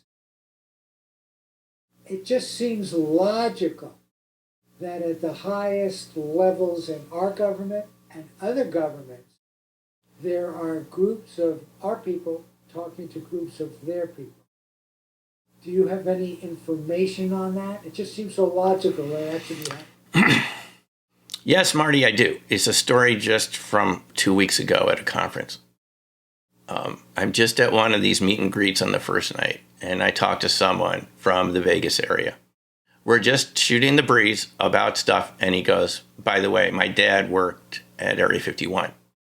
He was an engineer, and he had a very strange encounter that he only talked about before he died. Okay, I'm listening now. Disco music's very loud, but I'm listening. He said that what his dad told him, and his dad was still disturbed 30 years later by this.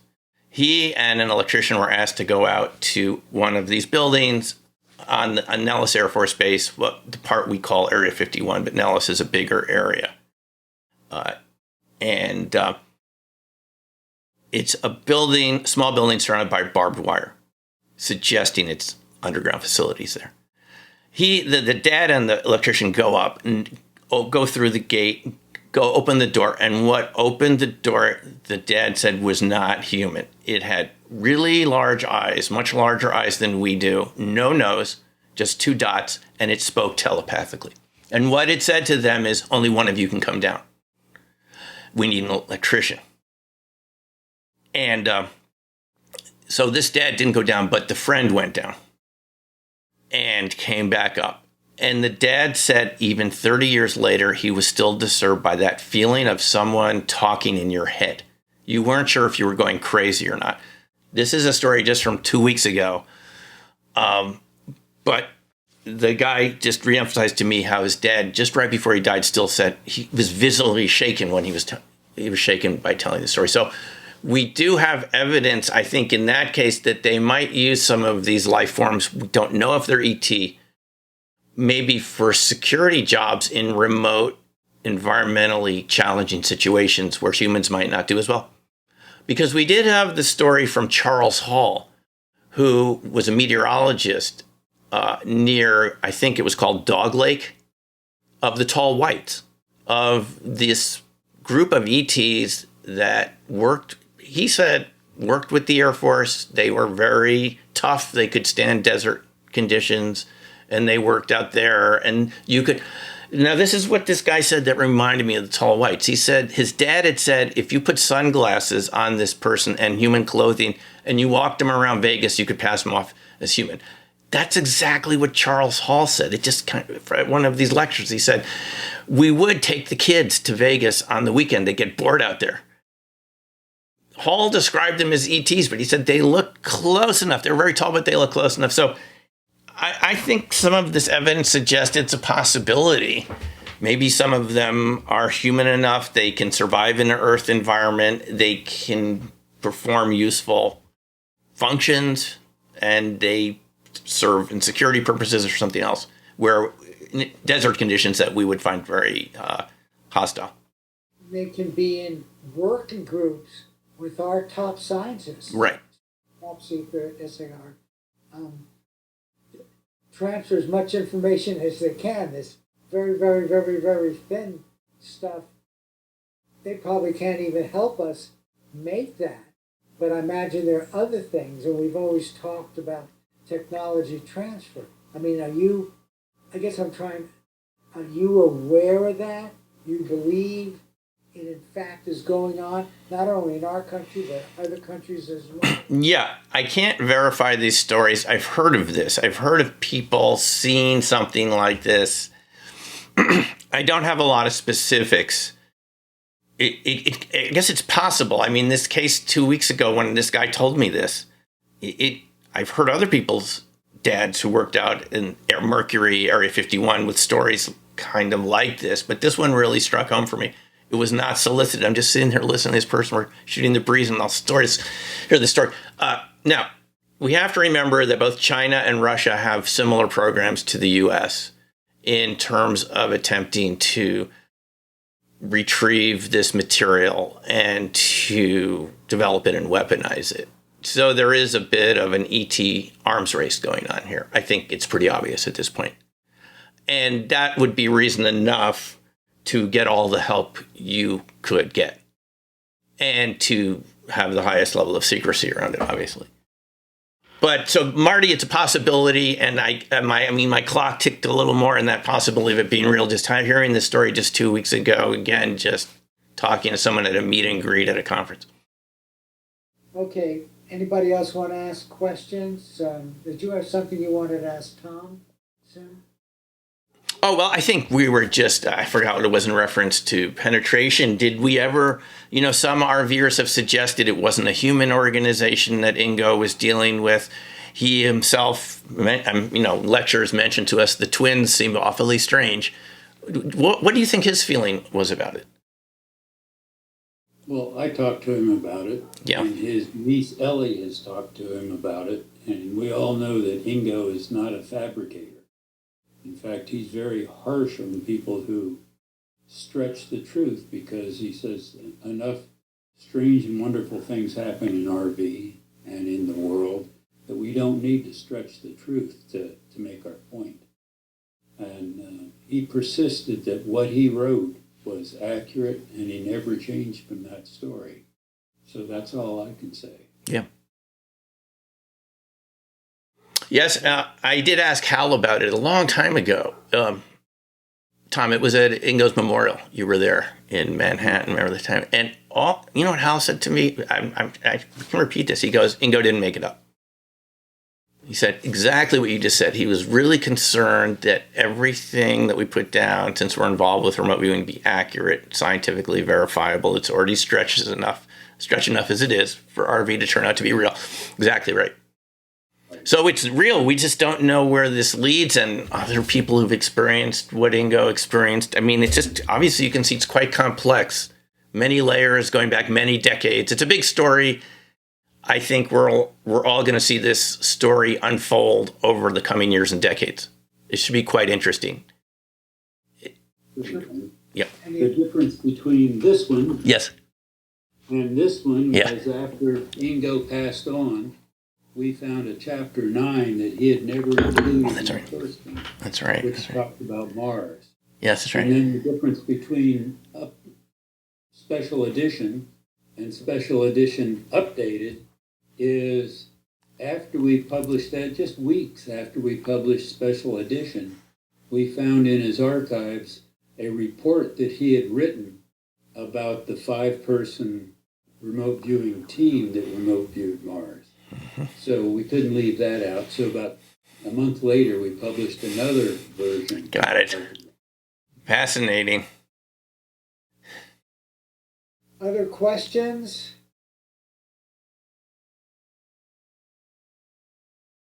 Go ahead, folks. This is a rather remarkable topic. Do you have questions or concerns, and how does this make you feel to know that this is more real than you might have thought, that it could be really close by right now to you? Minor question. Yes. I've heard that people have gone inside these crafts that they're actually larger on the inside than they are on the outside. Have you heard anything like that? Yes. In fact, there was that story recently. I get some of the most recent information from that show at night called Disclosure Tonight. Thomas Fessler does it a couple times a week with different people coming forward, and we did hear about that story. This has been a repeated theme, that the craft are bigger on the inside than they are on the outside. I know from one crash retrieval story, I guess it could have been included here. Again, this is someone that got it from a high school buddy that had served in the Marine Corps. And just jokingly, he asked him when he came back to town once, hey, did you serve on any UFO crash retrievals? And the guy said, well, as a matter of fact, yes, as long as you don't repeat this. And this was in very remote part of Arizona. On the final day of guarding this craft, and they just had this point guard way out from it again. But they were all allowed to go inside, to touch it at least, maybe to poke their heads in right before they left the scene. And what this guy reportedly said is he got the eeriest feeling like he shouldn't be next to it. He shouldn't be touching it. He shouldn't, like it was alive. It was sentient. And we hear this from witnesses over the years. David Adair and others have reported that it has a lifelike feeling. It's almost like the craft, project our version of AI forward 1,000 years. Could our AI, if you use ChatGPT, it doesn't seem very sentient right now, does it? But give it 1,000 years. Could it be operating craft? Could it have feelings? Could it be sentient? Why not? So anyway, this is what we're told, is that it has a sentience. And yeah, we are told, Ron, that there's a different sense of dimensions and larger on the inside than outside. I mean, a number of witnesses have said this, and that report, I forgot where this was, but it came out a couple of weeks ago too. So, you've already talked about the 0-point energy field, quantum field, you called it. That's right down there at the very core of consciousness. And if they're able to get something that can use the 0-point energy field to propel themselves, it's not unreasonable to think there'll be some aspect of consciousness. Right, Marty. Can I say something about that? We're all, modern people like us, we're very technologically oriented. We like the advanced engineering of these craft, and we're just fascinated by the tech side of it, right? But there's another aspect to this, which is consciousness, awareness.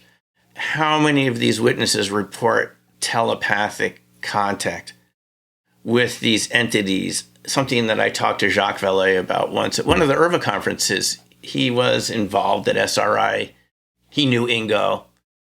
He even talking about coordinates with Ingo way back before there were coordinates, memory, locations, and so forth. And he said to me outside the door at one of these URVA meetings in Vegas that he said, what you're not hearing about from all these UFO researchers, because they want it to be little guys in a structured craft from another planet, that there's a telepathic aspect to it that precedes the contact and affects people years later after they've had this contact. So it's possible that this contact may not just be some craft landing on the White House lawn or something, big public display. Let's say they could just start communicating with our minds simultaneously, especially those of us involved with RV who are open to those sort of signals. You just sort of log it in, comes out of nowhere. Could be a real signal. You kind of make a note of it. Maybe that's how the contact will start, is through some sort of veridical telepathic contact where we start asking each other and we say, hey, I got that same message or contact at the same time yesterday. And it'll be like we were all on the same channel at once. And now, for people who don't know about RV, that could be a little scary. I think those of us in the RV world, hey, just put it in the AOL column or something. Like, we're used to just dealing with any sort of signal. You just write it down, don't analyze it, right? But for people that don't have any training in this, that could be just like this guy's dad I mentioned, that could disturb you for decades. So I think the contact may not just be at a technological side. Maybe that's how we see these craft. There could be other types of phenomena. You know, my point of view on these phenomena are interrelated in many ways because of the types of symptoms we get around them, the sudden cold, the space-time changes, and so forth. So, yeah, it's a good question, Marty. And many people talk about a telepathic sensation when they experience a UAP or a UFO. But sometimes that is less telepathy and more feeling. It's like being spoken to through feelings instead of through words. And I can vouch for that. Absolutely. You know, when I asked Ingo way back at that North Vegas conference, one of the early URBA conferences, I said, who makes a good remote viewer? And he answered very honestly, musicians and artists. Precisely, Tom, for the reason you're saying. He goes, because they're used to paying attention to feelings. So maybe it'll come across not even as a conversation or idea. It could come across as a feeling, just an alien feeling. Maybe we've already had it and we're suppressing it, or maybe it happens at night. Maybe they don't want to overload us, so it's just happening gradually.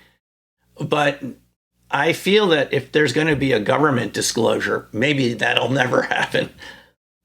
Maybe it will, maybe it won't. But there's the disclosure within us, too, of your own mind and your own awareness of realizing that there's non-local awareness. That, to me, is the other aspect of disclosure. It's not just congressional hearings and seeing the evidence, which is all important. It's what is it like to deal with these beings? And since I think, Marty, going back to your question, the vast majority of the ET witnesses say their mouth doesn't even move.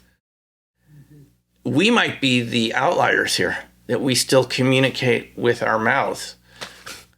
You know? Many, many different languages, which really makes it harder to correct. Okay, there was a question about the moon landing. You were about the structures that were okay, yes. Did the U.S. ever go there?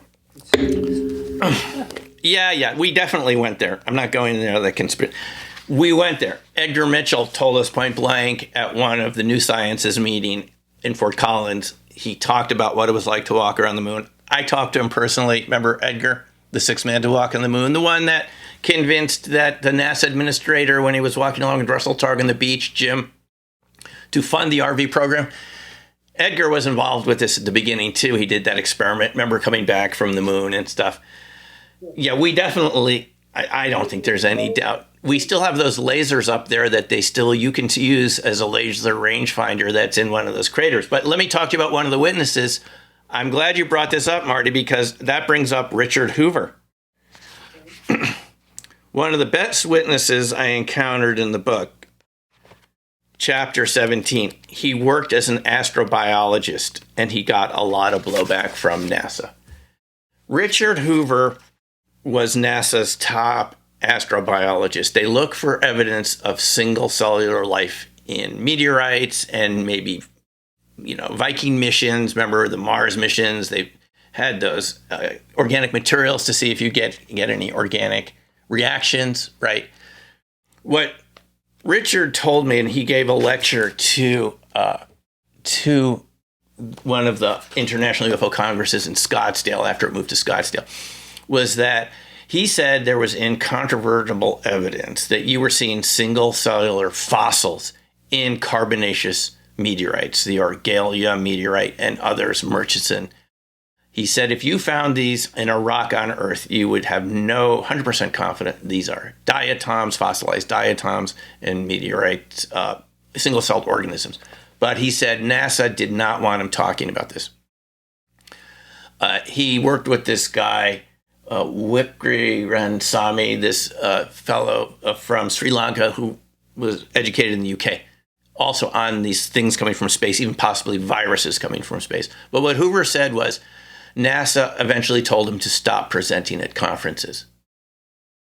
They didn't want this message of life being found on meteorites. By the way, you even find it you send up a balloon or something 80 miles up, you will get these same organisms and things, fossil organisms on your collection. They found them on the side of the International Space Station and so forth. So Hoover told me life is omnipresent throughout the universe. You even see it in meteorites. You see it in comets. And he had photos, one after the other, from his presentations of these fossilized organisms, which NASA would always say, oh, that's contamination from the lab equipment. He finally asked his head administrator at NASA, who's blocking this? Who wants you guys to not talk about fossils, single-celled fossils in meteorites? They said the White House. The Obama administration is afraid this will alienate religious groups and it'll hurt re-election. They didn't say it's implied hurt re-election chances in 2020. So this was coming from the White House. He said there was even one secretary who was blocking his publication of his papers at NASA. So he quit. He quit NASA. He has 300 peer-reviewed papers on extremophiles, these organisms you find on Earth in volcanic vents, nuclear reactors and bottom of the ocean. 30 patents, highly qualified person. He personally rewrote the chapter, so I got all the details right. By the way, he also told me a very interesting story of Kumakov visiting him from, at the time, the Soviet Union, from the Kurchatov Institute, which, as some of you know, was everything nuclear in the USSR was in the Kurchatov Institute. And this guy, over pickles of beer, told him about their missile silos, nuclear missile systems being incapacitated by a huge UFO in what's Ukraine now.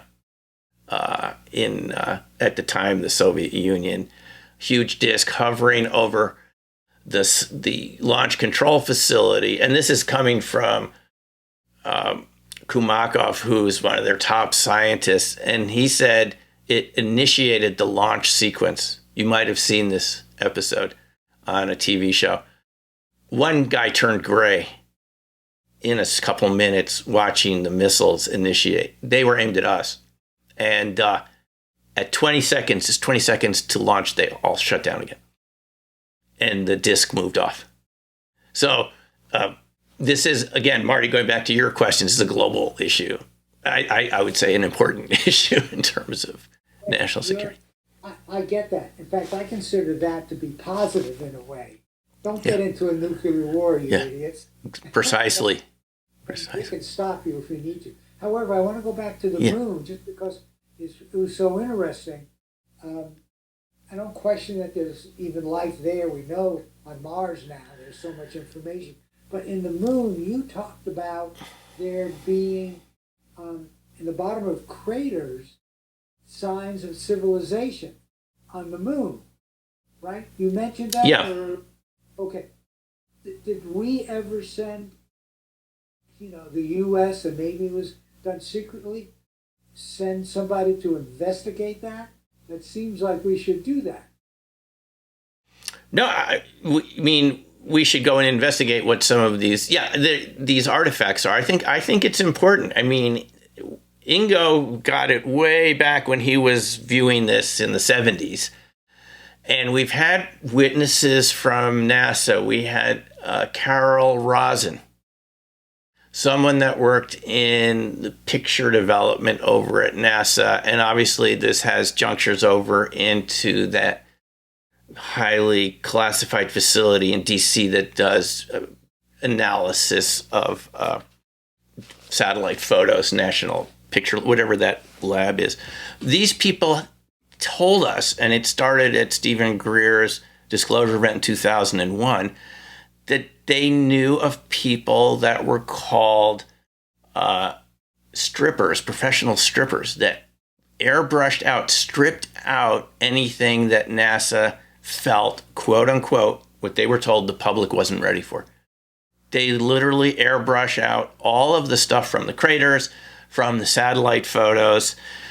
If you can imagine this, the evidence is a lot more widespread, but we don't see the initial photos until NASA releases them. And I have to say one more story from Richard Hoover. He said he was in the control room during one of the Skylab missions in '76 when Garrett Owen Garriott started talking about seeing an object approaching Skylab from a distance, moving in their direction. And he said he had pictures of it. And Richard was all excited, he knew the head of the photo lab at NASA, went down and said, the guy said, they didn't come out. It was just a reflection of the lens pressed against the window. But Richard had heard about it. And years later, I think I have the book somewhere here, in that book, UFOs Past, Present, and Future, based on that documentary that Air Force and NASA put together, a good documentary in the 70s about UFOs. There were those pictures of Skylab, of Owen Garriott's photos, that Hoover had been told they never got developed. So you could see there seems to be a high level of control over these photos if someone like even Richard Hoover can't see them. And he's working at a pretty high level there, and they won't even show it to him. So I would say, based on the testimony of Carol Rosin, there was that other fellow I mentioned to you, his name was Ken, though I never could find out more evidence about him after that one presentation he did in Scottsdale about objects being seen in craters, people seeing these, and then them being airbrushed out. We also had Carl Wolf, who unfortunately passed away a couple years ago from a biking accident in New Hampshire. He also he knew Carol Rosin. He also talked about being in one of these facilities where the guy said, hey, you want to see something interesting? We discovered structures on the moon. And Sergeant Carl Wolf, went over and saw these with his eyes, saw structures coming out of craters.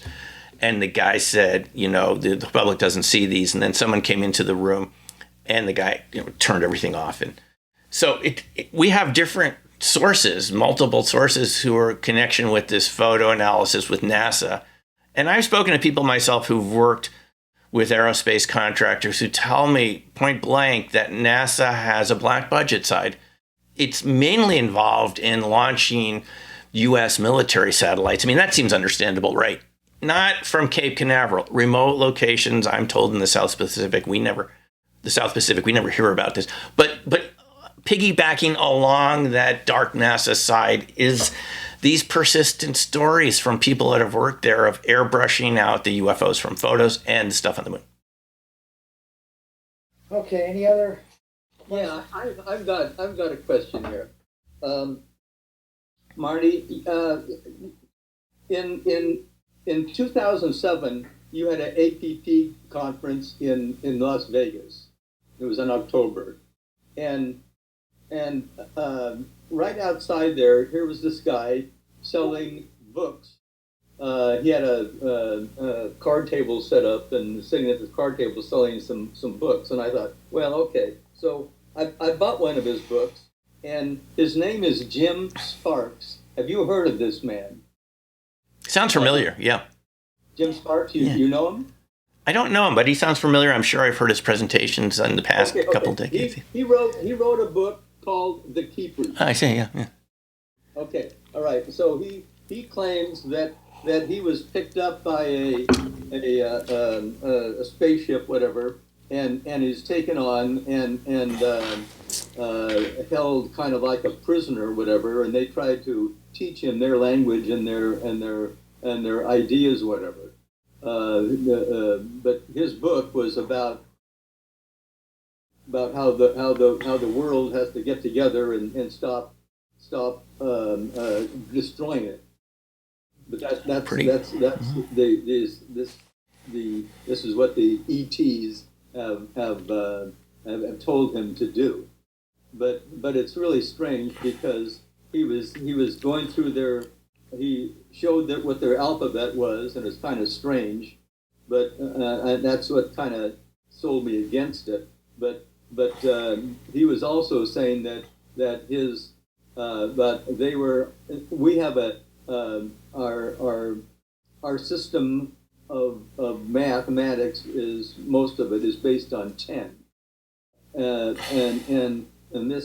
these ETs are based on 6. I mean, I find it really, really far out. But do you have any ideas about that? Well, you're reminding me of a story from an RV student back in Boulder decades ago that I almost forgot about. what he said, and I never could verify this, but he said his girlfriend, who had worked in the financial world and was really good as a financial quant on Wall Street, had been recruited by a government agency to interpret ET languages. And he gave me some specifics. They worked in groups of 4, and they liked people who worked on the quantitative side of finance. For some reason, we're good at interpreting ET communications to try to understand what their languages were. And I did have some verification from someone else in the class that this person did seem legit, that they had also worked in an agency at one point, 3-letter agency. This is what, so I'm just wondering, I haven't thought about that story in a long time, but maybe there is a different math basis, and it's, I think we'd be challenged in a lot of ways, and I think that'd be a good thing. We are often told that this would be a shock and so forth, but that's a little condescending. I mean, human beings we've survived shocks before in our history, going from the Ptolemaic to the heliocentric theory and other big changes in worldview. We're still here and we're okay.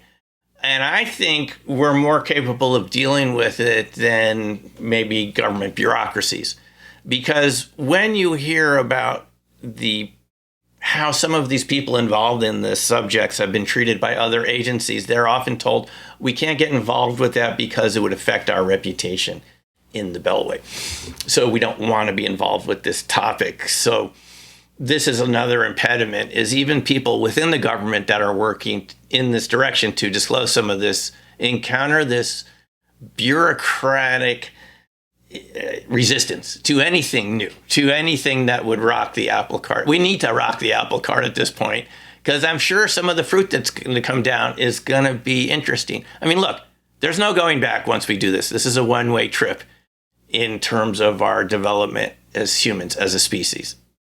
But, I mean, I think wherever we're going with this, it's better than being ostriches with our heads in the sand. I would love to know what these new math systems are, if they, Jim's describing something that's real. Any other scientific principles, we need to move the ball down the field. Otherwise, we're going to have another Sputnik moment. And Sputnik moment is when the other guy has the higher, more advanced technology, and they're flying it overhead and you don't. That's the other danger here, is we're going too far in that direction.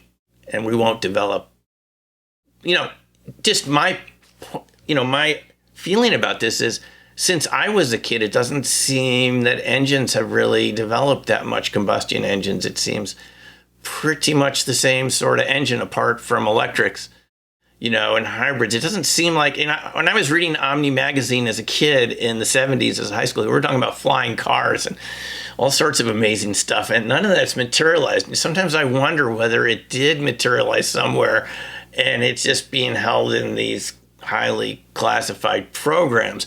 This is what these people, like even Chuck Schumer, are telling us is what's bugging them, is it's not being shared. It's not open to transparent investigation of what these programs are studying. And it seems to be holding back scientific development. Thank you. I'm afraid that's true, Sam. I'm afraid that's so true. And I do hope there are high-level groups of ET and humans that are saying, okay, how can we, reveal just the stuff you're talking about? I hope that's going. It's Marty. It's up to Congress to do this. It's their job. They're paying. They got the powers of the purse. They can propose just what Schumer and Rounds proposed. No more funding unless you tell us what your SAP has to do with in some rudimentary way that we can know about. We're not funding UFO programs anymore. They're afraid. Yeah. They're afraid of their constituents. Yeah, and this is what David Grush told us. You saw that hearing a couple months ago, right? Where he came forward with Ryan Graves and Dave Fravor, the two Air Force pilots that are encountered these objects, East Coast, West Coast, and David Grush. And what he said was that there is a level of fear within the community of people that know about this, that there are going to be reprisals against them. if they talk about it. And they're not just talking about financial reprisals. We're talking about people being physically injured or terminated for talking about this. And Grush said he himself had concerns about this. And he told us, this is someone that used to brief the president, right? Who's been in all the different, government intelligence agencies, Air Force decorated veteran from Afghanistan. He was talking about crash retrievals and the technology and the programs to develop. He was talking about all of this too. And he said he would like to have it come out in the open, to a reasonable degree, but you can't based on the NDAs that all these people have signed. So the only way they could do it, Marty, I would imagine, is if they get subpoenaed by Congress and Congress tells them you can ignore your NDA. And we're constitutionally subpoenaing you to tell us what you've seen. Forget your NDA. That's what has to happen. Well, and who knows how far that would go. Yeah, it would unravel like a ball of string because a lot of us think there's been some serious criminal activity around this in terms of how the money is spent and so forth. It just hasn't been done legally. And we're going all the way back to the 40s. It's a long time. It's beyond the lifespan of any of us on this call right now or listening. It's been going on that long, this sort of, whatever you want to call it, the cover-up or something. That's what it appears to be. Unless you have evidence to the contrary that says this is all something that Grush and everyone else are making up. So I agree with the cover-up hypothesis based on fear at so many different levels. Okay, Sim, this was fantastic. Oh, thanks, Marty. Thanks, guys. Just a wonderful conversation. Oh, wait, and Bill, you have a question. He put his hand up, so let's hear from Bill. Yes, I have one question, and it's probably a stupid question, but it's about isotope distributions in your metal. Different isotope distributions is fairly common. In the 1950s, they were able to determine where a uranium sample came from, what mine it came from, by the distribution of isotopes in it. So, and even sometimes after a bomb had dropped, they said they could tell where it came from. But I'm wondering, in the metal that you were describing, were you meaning that the isotope distribution might have something to do with the function of the device, or just that it came from someplace else? I think the implication is that it does have something to do with the function of the device, and that you don't find those isotope distributions on Earth unless they were made in a lab. And from my knowledge, to make that in a lab, even a square millimeter would take years, atom by atom, to do it. So a number of people have told me this over the years, is that when they looked at the isotope distributions, it wasn't from our part of the galaxy. It had to be another part of the galaxy or beyond. That's just what I'm told. I'm not a chemist, but that's my understanding of it. You can hear this from multiple people involved in this subject matter. And I've been told this directly now, obviously, by someone that I wrote about in the book. So I have a question. Yeah. On television, there's a series called Skinwalker Ranch. Right. It seems really, really strange, but do you have any ideas on that? Yeah, and in previous talk to this group, Marty, I talked about my most recent book, Dark Matter Monsters, about a lot of the parallels between Bigfoot and cryptid encounters and these UFO encounters and other encounters we call paranormal, which seem to me consistent with what we know about how different materials affect the structure of space-time. That's why I think there's some relationship between these phenomena. You get similar things happening around these different phenomena. The cameras stop working, batteries, cars stalling, that sudden silence that you often find around UFO sightings or cryptid sightings, the orbs, which you get around UFOs and you get around cryptids and Skinwalker Ranch and Marley Woods and other places that we call portal sites. So yeah, I think what they've uncovered at Skinwalker Ranch just suggests to us that there is an overlap with some of these topics.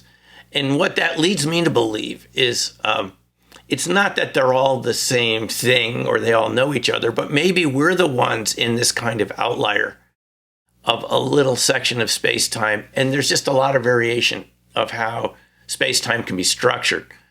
Permittivity, permeability, the way metamaterials, even in the topics of cold fusion, Russian researchers have talked about oscillating permittivity in their cold fusion LENR devices, which caused all their photos to be blurry. How many times have you heard that, why don't we have any good UFO photos, right? I think we talked about this last time, Marty. Well, it seems that anything made of metamaterials where the permittivity is oscillating rather than fixed in like materials we're used to causes blurriness. And you get this Bigfoot sightings. People say the creature looked blurry. The UFO photo didn't come out, looks blurry. The cold fusion LENR orbs look blurry. I'm just suggesting, and I could be wrong, but I'm suggesting they're blurry for the same reason, because we're dealing with metamaterials, again, going back to this question about isotope distributions, or life forms that can create this oscillating permittivity through frequency or cavitation. So that almost like, well, this is a kind of good way to end it, Marty. We're the outliers here. We're the ones that are stuck in this sort of seemingly fixed space-time, except when we do RV and we do get that feeling of moving around, traveling, getting non-local information, moving around in time back, or if we're doing ARV a little forward, right? But maybe we're the ones that are the oddballs because we're so fixed, and other creatures and life forms and ETs have already figured out how to be more malleable in space-time. And that's why we get some of the same symptoms every time we're around these phenomena, is we're the ones that we don't see it very often because we don't really know how to do it very much. So yeah, I think there's similarities, in the show Skinwalker Ranch highlights some of that. So interesting. Yeah. Are you working on another book? I have had some ideas recently. We're going to find a reason to have you back, even if it's not with the book. I think our knowledge, to sum it up, Marty, our whole knowledge, I think, about the universe is we're realizing that the framework you and I have grown up with since the 50s is that it works, but it's limited. There's just more. I think anyone involved in RV, you've seen it for yourself. There's more at work here, and we haven't talked about it very much. In science, there's hostility to it, right? I read science every week, very few articles. How many articles about RV or any of these topics in Science magazine? Never. One article from Targum Putah from the 70s, they got one article in Science. Anyway, I think this is a great opportunity, this topic, to open up a lot of this to new types of science and, openness to new types of topics that we could be looking at for our own good, for the sake of the planet, for ourselves, new technologies, all sorts of things. Well, that's why we're talking about it here. Yeah. And we'll continue to. And again, thank you very much. Thanks a lot, guys. And I just want to say, if you want to get a signed copy of Black Swan Ghosts, just go to either blackswanghost.com or my blog, New Crystal Mind. There's a link to get. I'm happy to send you signed copies of the new version. So. Sounds good. Thanks a lot, folks. We'll see you next time. Thank you. Yeah, take care. Thank you again. Bye-bye. Bye now.